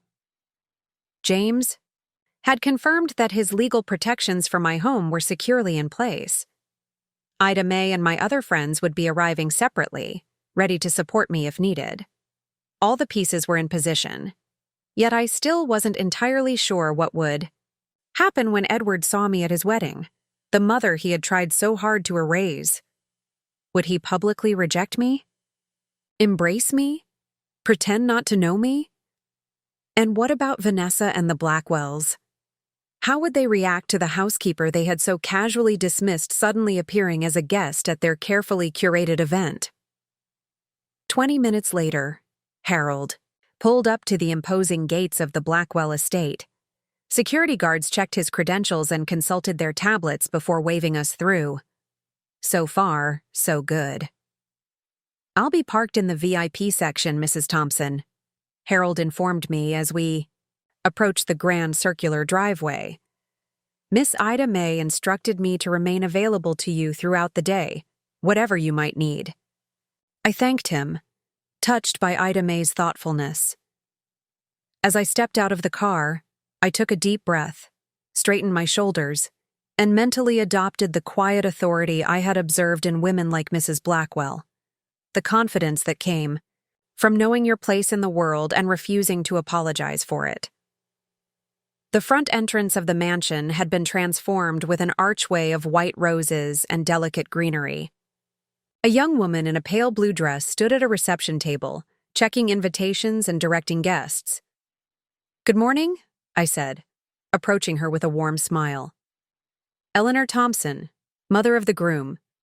She scanned her tablet, her eyes widening slightly when she found my name. "Yes, Mrs. Thompson. You're seated at table 1, with the immediate family. The ceremony will begin in the Rose Garden at 11, followed by a reception in the grand ballroom." She handed me an elegant program, printed on heavy cream paper, tied with a silver ribbon. "Welcome to the Blackwell Thompson wedding." I thanked her and moved into the grand foyer, now filled with well-dressed guests mingling and admiring the elaborate flower arrangements that adorned every surface. Despite the half-delivery crisis I had overheard yesterday, it appeared the Blackwells had managed to find a solution. I wondered briefly what strings had been pulled or whose budget had been raided to make it happen. No one gave me a second glance as I moved through the crowd. In my designer suit and pearls, I looked like I belonged, just another affluent wedding guest among many. How different from the invisibility I had experienced in my Navy uniform just days before. The same people who had walked past me without a glance while I dusted their surroundings now nodded politely as I passed. I made my way to the Rose Garden, where rows of white chairs had been arranged before an elaborate floral arch. A string quartet played softly near the front, and ushers in formal attire guided guests to their seats. Following the direction on my program, I moved toward the front section, reserved for family. Mrs. Blackwell was already there, resplendent in a lavender silk dress and an elaborate hat, directing the photographer and fussing over flower placements. She hadn't noticed me yet, focused as she was on ensuring everything was perfect for the Southern Living photo shoot. I chose a moment when she was relatively alone to approach her. "Mrs. Blackwell," I said, extending my hand, "I don't believe we've been properly introduced. I'm Eleanor Thompson, Edward's mother." The color drained from her face, then quickly returned in splotches of angry red. "What are you doing here?" she hissed, her voice low but sharp. "There must be some mistake." "No mistake," I replied calmly. "I'm on the guest list. Table 1, I believe." "That's impossible," Edward assured us. She stopped herself, glancing around to ensure no one was witnessing our exchange. This is highly irregular. Edward specifically said you wouldn't be attending. Plans change, I said with a polite smile. I wouldn't miss my only son's wedding for the world. Her eyes narrowed dangerously. I don't know how you managed to get on the guest list, but this is unacceptable. Do you have any idea how important this day is? The Anderson family from the hospital board is here. The governor's wife, the editor of Southern Living, people of influence and standing. This wedding is about creating the right impression. And what impression would that be? I asked, still maintaining my pleasant tone. That my son is ashamed of his mother? That he's willing to deny his own family to gain social approval? Mrs. Blackwell's perfectly made-up face twisted in barely concealed contempt. Your son has worked very hard to rise above his circumstances. Surely you wouldn't want to undermine that progress with your presence. The naked disdain in her voice might have wounded me a week ago. Now it merely confirmed everything I had learned about the Blackwells. My son rose above his circumstances because I worked 3 jobs to put him through school, I replied, my voice still pleasant but firm. Because I sacrificed everything to give him opportunities I never had. I'm not here to undermine Edward. I'm here to celebrate the remarkable young man I raised. A doctor, a healer, someone who helps others regardless of their social standing. At least, that's the son I thought I raised. Before Mrs. Blackwell could respond, Vanessa appeared. Stunning. In her pre-ceremony outfit, clearly on her way to the bridal suite for final preparations. Mother, the florist needs your approval on the... She stopped abruptly when she saw me, her perfect features freezing in shock. Mrs. Thompson, what are you doing here? Hello, Vanessa, I said. I've come to attend my son's wedding. But you're not supposed to. She caught herself, forcing a brittle smile. I mean, we were under the impression you couldn't make it. I wouldn't miss it, I assured her. After all, it's not every day your only child gets married. Mrs. Blackwell placed a protective arm around her daughter. Vanessa, darling, why don't you finish getting ready? I'll handle this situation. Vanessa hesitated, clearly torn between escaping the awkward encounter and staying to ensure I was properly dealt with. Should I tell Edward? No. Her mother replied firmly. The groom shouldn't be troubled with logistical issues on his wedding day. I'll take care of everything. After Vanessa reluctantly departed, Mrs. Blackwell turned back to me, her voice dropping to a threatening whisper. Now, I don't know what kind of game you're playing, but I won't allow you to disrupt this wedding. My husband has considerable influence in this community. One word from him could make life very difficult for someone in your profession. I met her gaze steadily. Are you threatening me, Mrs. Blackwell? I'm merely pointing out realities, she replied. Now, I think it would be best if you quietly excused yourself. Tell the ushers there was a mix-up with the invitation. We can arrange for you to view the ceremony from a distance if you insist. On staying, but you cannot be seated with the family. It would raise too many questions. I smiled, a genuine smile this time, because her desperate attempt to maintain control only confirmed how powerless she actually was. I understand your concern, but I'm afraid I must decline your suggestion. My name is on the guest list. My place card is at table 1, and I have every intention of witnessing my son's wedding from the seat reserved for the mother of the groom. Mrs. Blackwell's eyes narrowed to slits. Security! She called sharply, beckoning to one of the uniformed men standing discreetly at the garden entrance. As the guard approached, I noticed Marjorie hurrying toward us, clipboard in hand, her expression professionally neutral despite the tension she was walking into. Is there a problem, Mrs. Blackwell? She asked. Yes, Mrs. Blackwell snapped. This woman is attempting to insert herself into the family seating. She claims to be on the guest list, which is clearly an error. Marjorie consulted her clipboard with exaggerated thoroughness. Mrs. Eleanor Thompson? Yes, She's listed here as a VIP guest, family section, table 1. She showed the clipboard to the security guard. Everything appears to be in order. Mrs. Blackwell's face contorted with fury. This is impossible. I approved the final guest list myself. Actually, Mr. Blackwell made some last-minute additions yesterday, Marjorie replied smoothly. It's all properly documented.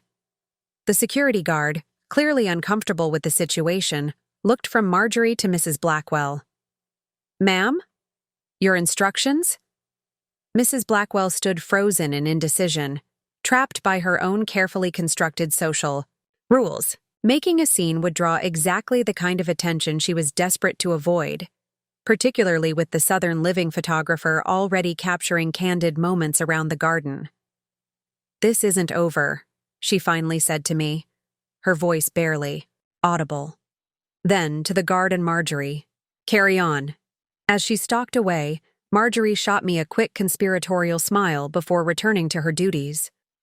The first hurdle had been cleared, but the greater challenge still lay ahead. The moment when Edward would see me seated in the front row of his wedding, the mother he had tried to erase suddenly visible to everyone. I took my assigned seat, feeling the weight of curious glances from nearby guests who had witnessed some portion of the exchange with Mrs. Blackwell. Let them wonder. Soon enough, the truth would be unavoidable, not just for them, but for my son. As the garden filled with guests and the string quartet transitioned to the pre-ceremony music, I sat calmly in my front row seat, hands folded in my lap. Around me, the other chairs in the family section began to fill. Distant Blackwell relatives, a few of Edward's medical school friends who had been deemed socially acceptable, an elderly gentleman introduced as Vanessa's godfather.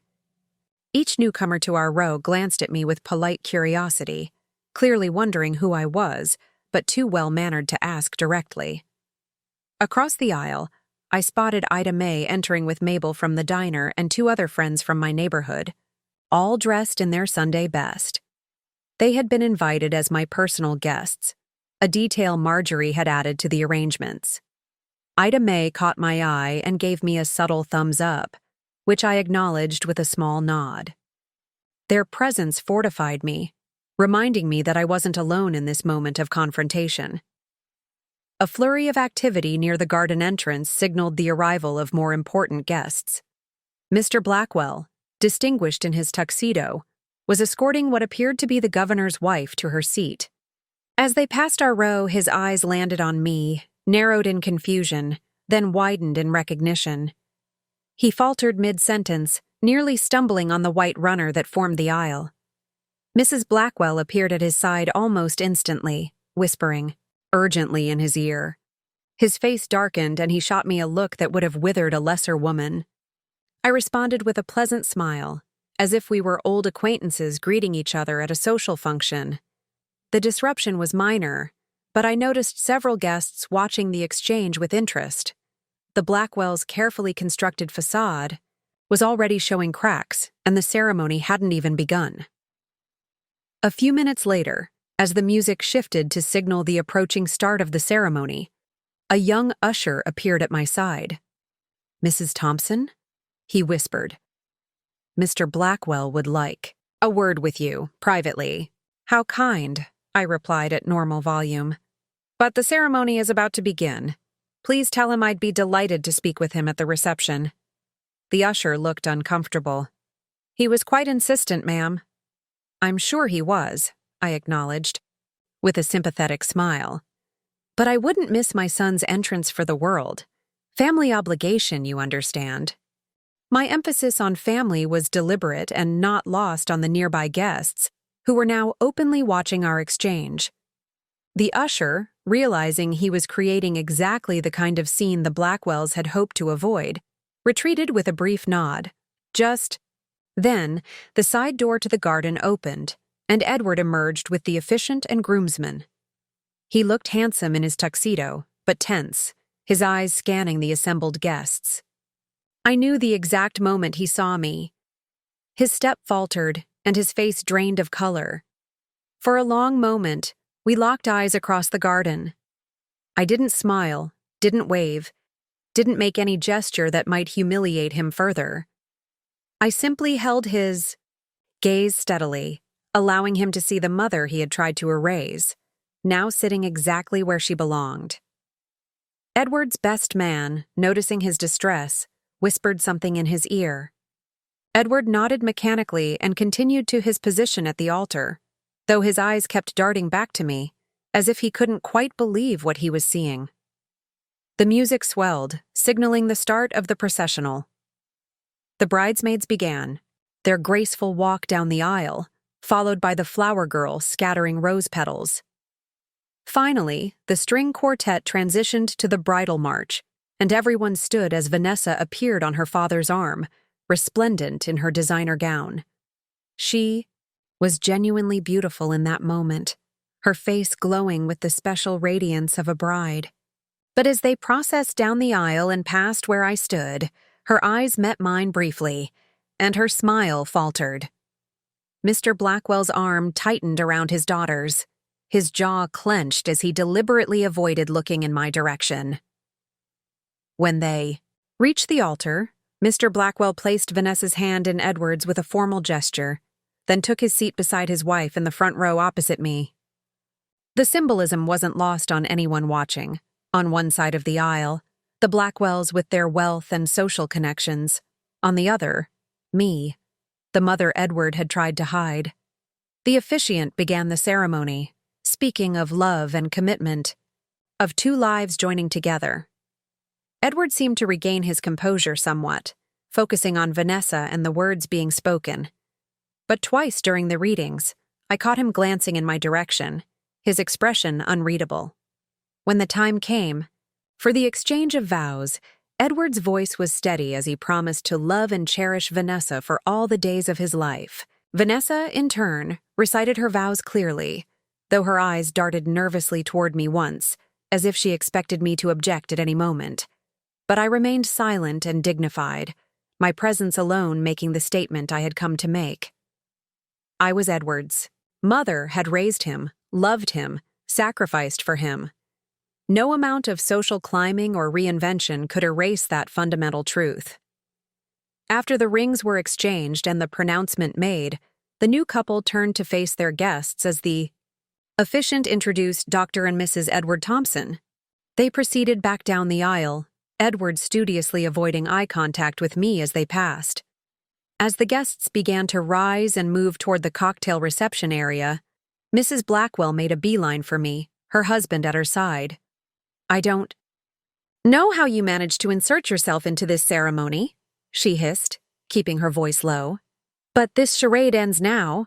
You will not attend the reception." "My invitation includes the reception," I replied calmly.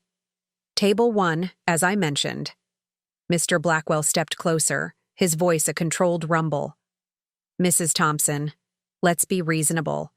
Your presence here is causing Edward distress on what should be the happiest day of his life. Surely, as his mother, you wouldn't want that." "As his mother," I replied, emphasizing the relationship they had tried so hard to minimize, "I want him to live an authentic life, grounded in truth and integrity. The distress you're seeing isn't caused by my presence. It's caused by the lies he's been telling, to you, to Vanessa, perhaps even to himself." "This is preposterous," Mrs. Blackwell snapped, her composure slipping. "You're nothing but a housekeeper, trying to overreach her position." Several nearby guests slowed their departure, obviously intrigued by the developing confrontation.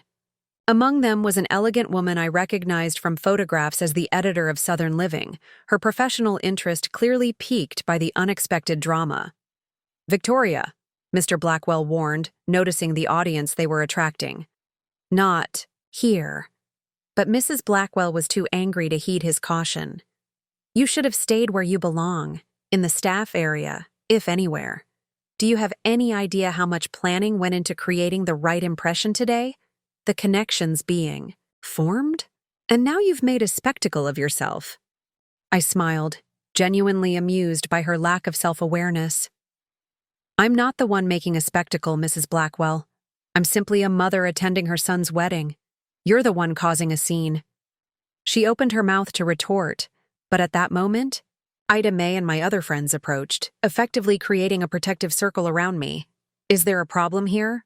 Ida May asked, her voice pleasant but with a steel undertone. Mrs. Blackwell looked at the group with barely disguised disdain. "And who might you be?" "Ida May Johnson, President and CEO of Johnson Estate Services," she replied smoothly, extending a business card with a practiced motion. "We manage staff for many of Charleston's finest homes. You might recognize our uniforms. Your new seasonal staff this week came from my company." Mrs. Blackwell's eyes widened as the implication sank. You," she sputtered, looking back at me. You were one of the cleaning staff?" "Indeed," I confirmed. "I've spent the week preparing your home for this lovely wedding, polishing the silver, arranging the guest rooms, listening to conversations about how I wasn't good enough to attend my own son's wedding."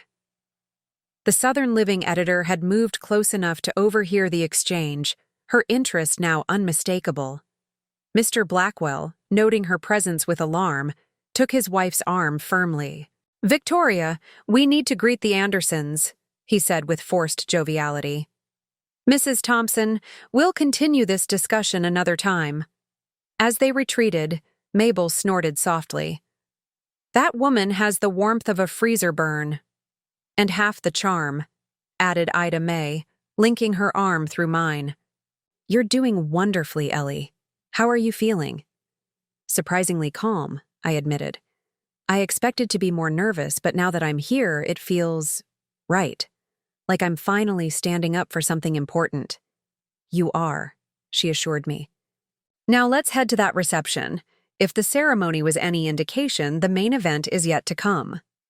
Together, our small group made our way toward the grand ballroom, where Edward and Vanessa would soon have to face the mother who refused to be erased from their carefully curated fantasy.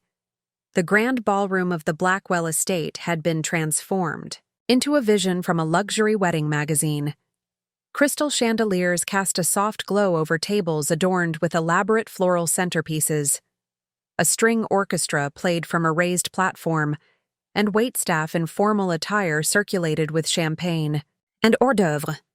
Everything was perfect, precisely as the Blackwells had planned, except for my presence. Following the escort cards, our small group made our way to table 1, prominently positioned near the head table where Edward and Vanessa would sit with their wedding party. Mrs. Blackwell watched our approach with barely concealed horror, while her husband spoke urgently to the event coordinator, who kept shaking her head apologetically. "I believe they're trying to have our seating rearranged," Ida May observed quietly. "But it's too late. The place cards are printed, the tables are set, and guests are already being seated." I nodded, feeling a strange sense of calm as we took our assigned places. The table settings were exquisite: fine china, crystal stemware, silver that I myself had polished earlier in the week. The irony wasn't lost on me. Other guests began to fill the remaining seats at our table, introducing themselves politely. When asked about my relationship to the couple, I answered simply and truthfully, "I'm Edward's mother." The responses varied from surprised glances to warm congratulations. One elderly gentleman, apparently a distant Blackwell cousin, remarked, "I didn't realize Edward was from Charleston society. Victoria never mentioned—" "Oh, we're not from Charleston," I replied pleasantly. "I raised Edward in Magnolia Creek, about an hour from here. I worked as a housekeeper to put him through medical school." The gentleman's eyebrows rose slightly, but to his credit, his smile never faltered. "How remarkable," he said. "You must be very proud." "I am," I confirmed, "though perhaps not as proud as I once was." Before he could inquire further, the orchestra swelled, and the master of ceremonies announced the entrance of the wedding party. Bridesmaids and groomsmen entered in pairs, followed by Edward and Vanessa, holding hands and smiling for the photographer. As they made their way to the head table, Edward's eyes swept the room, inevitably landing on me. For a brief moment, something flashed across his face. Shame, recognition, perhaps even a hint of the little boy I had raised. Then Vanessa squeezed his hand, and he turned away, focusing on the guests who had risen to applaud their entrance. The first course was served, and conversation flowed around our table, though I remained relatively quiet, observing the room. The Blackwells were working overtime, moving from table to table, clearly trying to control whatever narrative was developing about my presence. But the curious glances directed our way told me that word was spreading among the guests. The groom's mother was not the socially connected figure they had been led to believe, but a housekeeper who had somehow secured a place at the family table. When the time came for toasts, Mr. Blackwell rose first, glass in hand. His speech was polished and witty, filled with anecdotes about Vanessa's childhood and subtle references to the couple's bright future in Charleston society. Not once did he acknowledge me or mention Edward's upbringing. The best man spoke next, sharing stories from medical school and praising Edward's dedication to his patients. Again, no mention of the woman who had sacrificed everything to put him through that medical school. As the applause for the best man's toast faded, the master of ceremonies announced, "And now a special toast from the mother of the groom." A hush fell over the room. This was clearly not on the program. Mrs. Blackwell's face went rigid with alarm, while Edward nearly dropped his champagne glass. All eyes turned to me as I rose from my seat, champagne flute in hand. "For those who don't know me," I began, my voice steady and clear, "I'm Eleanor Thompson, Edward's mother. I wasn't originally included in the wedding plans. In fact, my invitation described me as house staff rather than mother of the groom. But I couldn't miss this important day in my son's life." The room was utterly silent now, guests frozen in various states of shock and fascination. Edward stared at me, his face pale, while Vanessa clutched his arm tightly. I raised Edward alone after his father died when he was just 3 months old. I worked 3 jobs to give him every opportunity, cleaning other people's homes so he could have a home of his own, polishing other people's silver so he could have what he needed for school. Everything I had, everything I earned went to building his future. I paused, looking directly at Edward. "I'm not here to embarrass you, Edward. I'm here because I love you, and because the son I raised would never be ashamed of where he came from, or the mother who sacrificed everything for him." That son understood that a person's worth isn't measured by their social standing or bank account, but by their integrity, their compassion, their willingness to stand up for what's right. Tears welled in my eyes, but I refused to let them fall. I don't know if that son still exists somewhere inside the man sitting before me today, but I'm here because I have to believe he does. I raised my glass. To Edward and Vanessa. May your marriage be built on truth, mutual respect, and genuine love, not appearances or social advantage. And may you both remember that true class has nothing to do with money or status, and everything to do with how you treat people who can do nothing for you. As I took a sip from my glass, the room remained stunned into silence.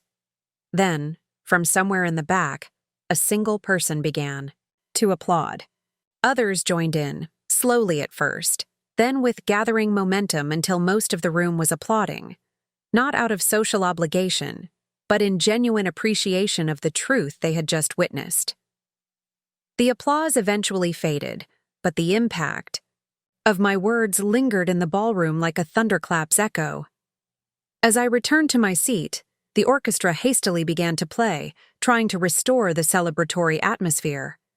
Waiters hurried to serve the main course, and conversation gradually resumed, though now with a distinctly different energy. Hushed discussions and furtive glances toward both me and the head table. Edward sat motionless, staring at his plate, while Vanessa whispered urgently in his ear. Mrs. Blackwell had turned an alarming shade of crimson, fanning herself vigorously while her husband signaled for more champagne. The carefully choreographed perfection of their event had been irreparably disrupted, not by a scene or a confrontation, but by the simple truth spoken aloud. That, Ida May whispered, squeezing my hand under the table, was magnificent. Mabel nodded in agreement. About time someone around here spoke some honest words. I felt strangely light, as if a burden I'd carried for years had finally been set down. Whatever happened next, I had reclaimed my dignity and spoken my truth. Edward could choose to acknowledge it or continue denying it, but he could no longer pretend I didn't exist. As the meal progressed, I noticed the Southern Living photographer discreetly capturing images of our table. The editor was deep in conversation with Marjorie, whose resignation from the Blackwell household had apparently freed her to share certain insights. From their animated expressions and occasional glances my way, I suspected the wedding feature might be evolving into something quite different from what the Blackwells had envisioned. When the dancing began, I remained at our table, not wanting to push my presence further than necessary. The first dance between the newlyweds was a picture of strained elegance, Edward going through the motions with mechanical precision, Vanessa's smile fixed and brittle. I felt a pang of sadness watching them. This should have been a joyful moment, not one clouded by deception and its exposure. After the obligatory dances concluded, guests began to mingle more freely. Several approached our table, curious about the woman who had delivered such an unexpected toast. Most were polite, even warm, expressing admiration for my dedication to my son's education. A few shared their own stories of humble beginnings or parents who had sacrificed for them. The narrative was shifting before my eyes. What the Blackwells had tried to frame as shameful was being recognized as admirable by many of their guests.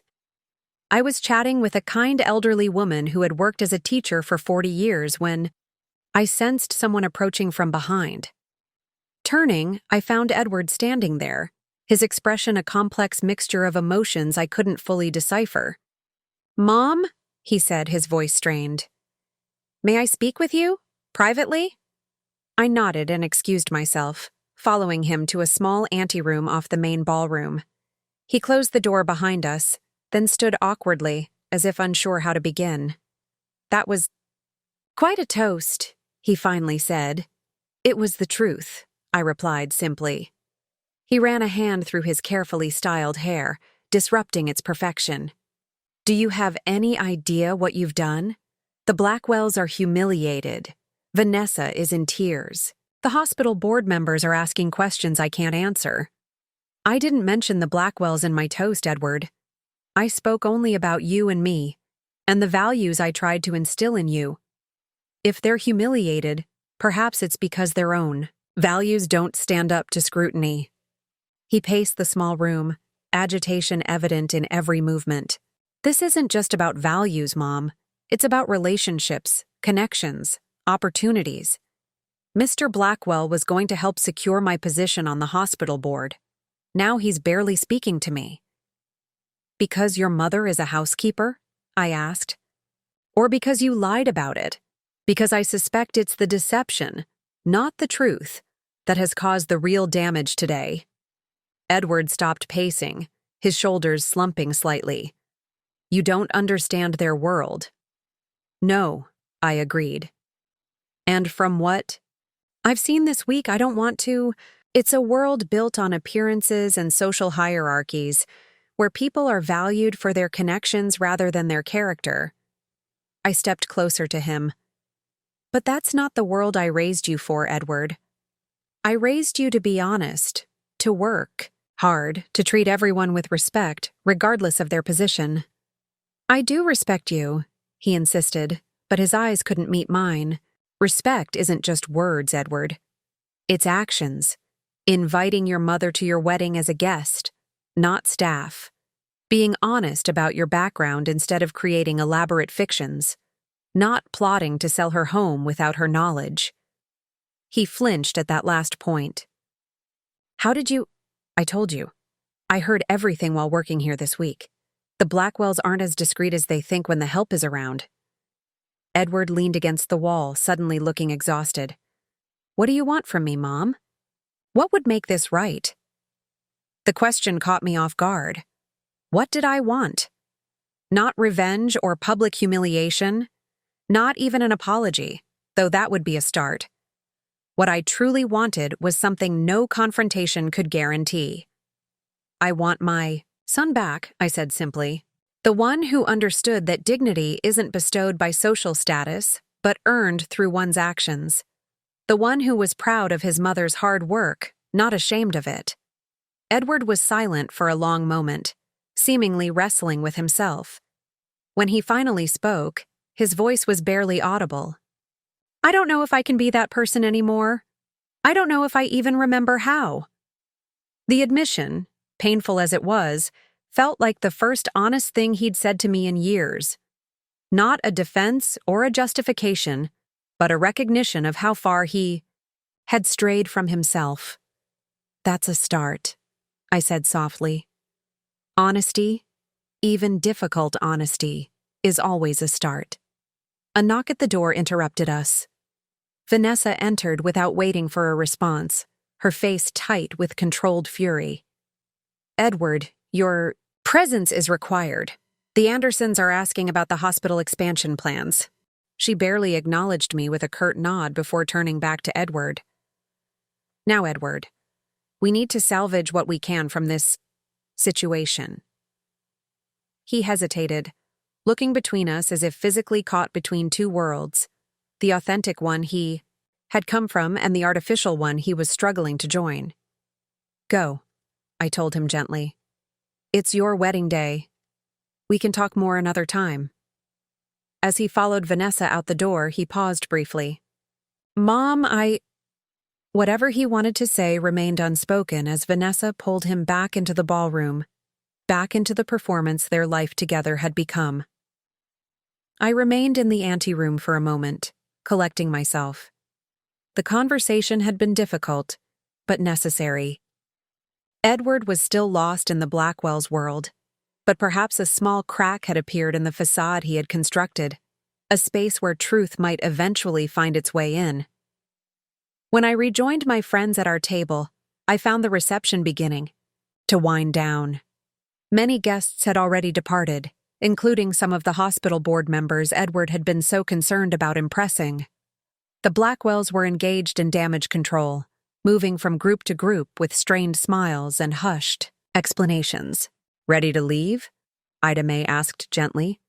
You've accomplished what you came to do. I nodded, suddenly feeling the emotional toll of the day. Yes, I think it's time. As we gathered our things, the Southern Living editor approached our table, her professional smile not quite concealing her journalistic interest. Mrs. Thompson, I'm Catherine Wilson from Southern Living. I wonder if I might have a word with you sometime. Your story is quite remarkable. I smiled politely, but shook my head. I'm not interested in publicity, Ms. Wilson. I came today only to be present for my son's wedding, nothing more. Of course, she replied, handing me her business card nonetheless. But if you change your mind, I'd be honored to share your story. It's not often we encounter such genuine dignity in these social circles. I thanked her, but tucked the card away with no intention of using it. My purpose had never been to expose or embarrass the Blackwells publicly, only to ensure that Edward could not completely erase me from his life or exploit my home for his social climbing. As we made our way toward the exit, I caught sight of Mrs. Blackwell intercepting Marjorie in a corner, her face contorted with rage as she berated her former assistant. Marjorie stood tall, no longer the deferential employee but a woman who had clearly liberated herself from the Blackwells' influence. When she spotted me watching, she gave me a subtle nod of solidarity before turning back to her former employer. With newfound confidence, outside Harold was waiting with the car as promised. As we drove away from the Blackwell estate, I gazed back at the imposing mansion growing smaller in the distance. Just days ago, I had scrubbed its floors and polished its silver. Today, I had walked its halls as a guest and spoken my truth within its walls. The symmetry felt right somehow. A closing of a circle. What happens now? Mabel asked as we turned onto the main road. Now I go home, I replied simply. The legal protections for my house are in place. Edward knows I'm aware of his plans. My part in this drama is done. And Edward? Ida May asked carefully. What about your relationship with him? I gazed out the window at the passing landscape, considering her question. That's up to Edward. Now, I've extended my hand. He can choose to take it or not. I can't force him to be the son I raised, to remember the values I tried to instill. He has to want that for himself. The car fell silent as my friends absorbed this. Finally, Mabel spoke up. Well, I for one am proud of you, Ellie Thompson. You showed those fancy folks what real class looks like today. I smiled at her words, feeling a quiet pride in what I had accomplished. Not a dramatic confrontation or public humiliation, but a simple statement of truth that forced Edward and the Blackwells to face reality, however briefly. In the days that followed, I waited for some communication from Edward. A phone call, a letter, even an angry confrontation. But there was nothing. The silence spoke volumes about the choice he had made, at least for now. A week after the wedding, I received a formal letter from James Whitaker. The Blackwells' attorney had contacted him regarding my house, inquiring about the legal protections I had put in place. James had informed them in no uncertain terms that any attempt to pressure or manipulate me regarding my property would result in immediate legal action. According to James, the matter had been dropped immediately. That same day, I signed the partnership papers with Ida May, officially becoming co-owner of Johnson Estate Services. My years of experience and reputation for excellence would help expand the business beyond Charleston, creating opportunities for other women like us, women who took pride in their work, regardless of how others might view it. As I stood in my living room that evening, gazing at the photos of Edward that still adorned my mantel, I felt a strange mixture of sadness and peace. The son I had raised might be lost to me, at least for now. But I had reclaimed myself, my dignity, my sense of worth, my right to be acknowledged rather than erased. And perhaps someday, when the Blackwells' influence had faded or their true nature had become apparent to him, Edward would remember who he really was. The door would remain open, but I would no longer wait beside it, putting my life on hold for a recognition that might never come. It was time to live for myself. 6 months after Edward's wedding, my life had transformed in ways I never could have imagined. Johnson Estate Services had doubled its client list, with Ida May handling the business operations while I focused on training our staff.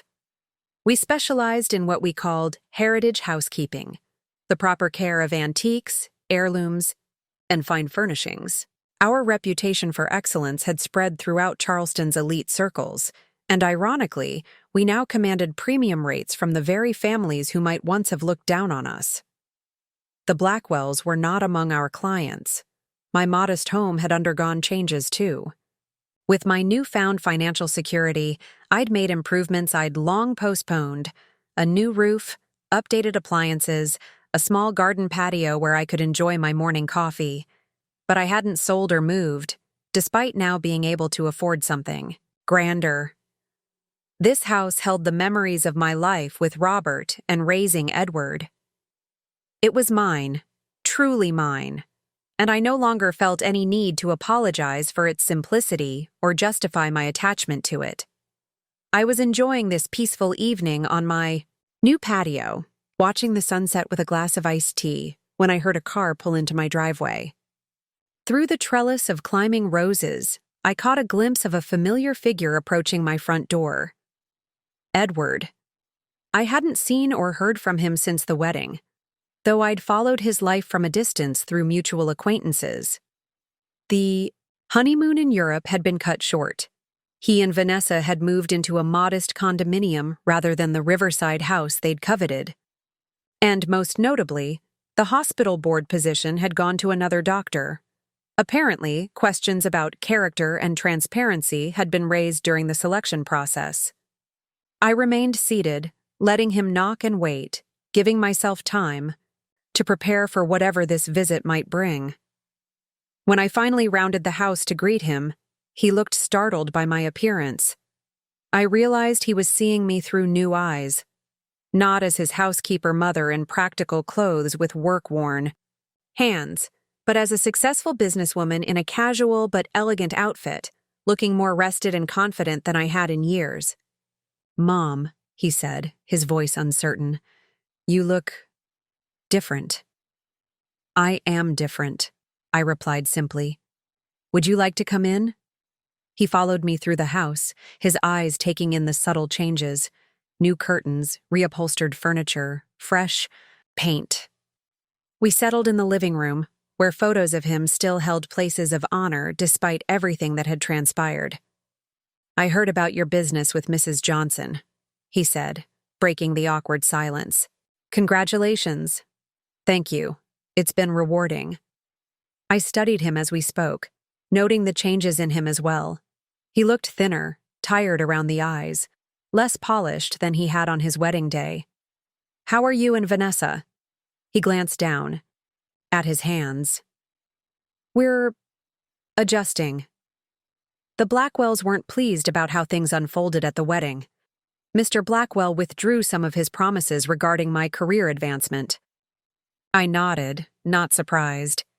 "And your house plans?" "On hold indefinitely," he admitted. "The Riverside property went to another buyer. We're making do with the condo for now." The conversation lapsed into silence again. I waited, sensing he hadn't come merely to exchange pleasantries or life updates. "I've been doing a lot of thinking, Mom," he finally said, his voice quiet but steady. "About what you said at the wedding. About the person I used to be. The son you raised." I remained silent, giving him space to continue.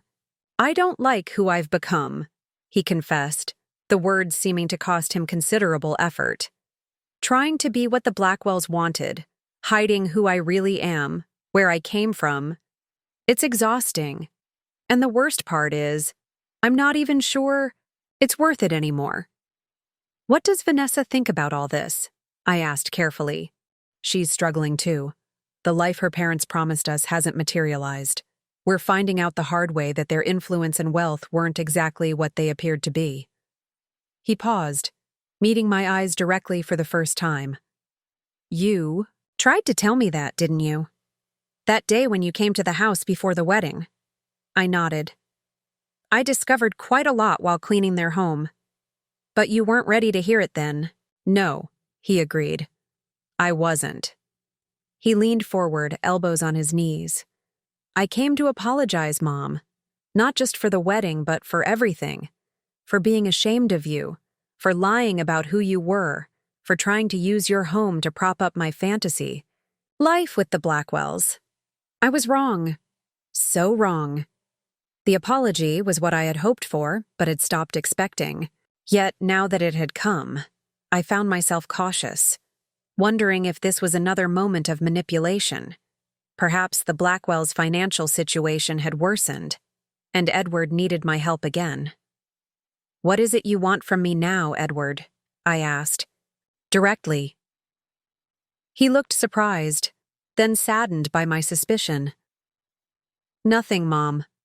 I don't expect your forgiveness, and I'm not here to ask for money or favors. I just needed you to know that I understand what I did, and I'm truly sorry for it."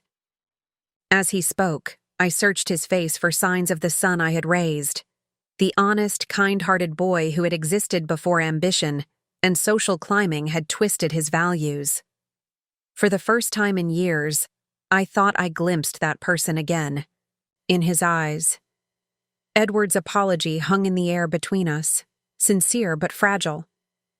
I had imagined this moment so many times, my son recognizing his mistakes, returning to the values I had taught him. Yet now that it had arrived, I found myself uncertain how to respond. "I appreciate your apology," I finally said. "But rebuilding trust takes time, Edward.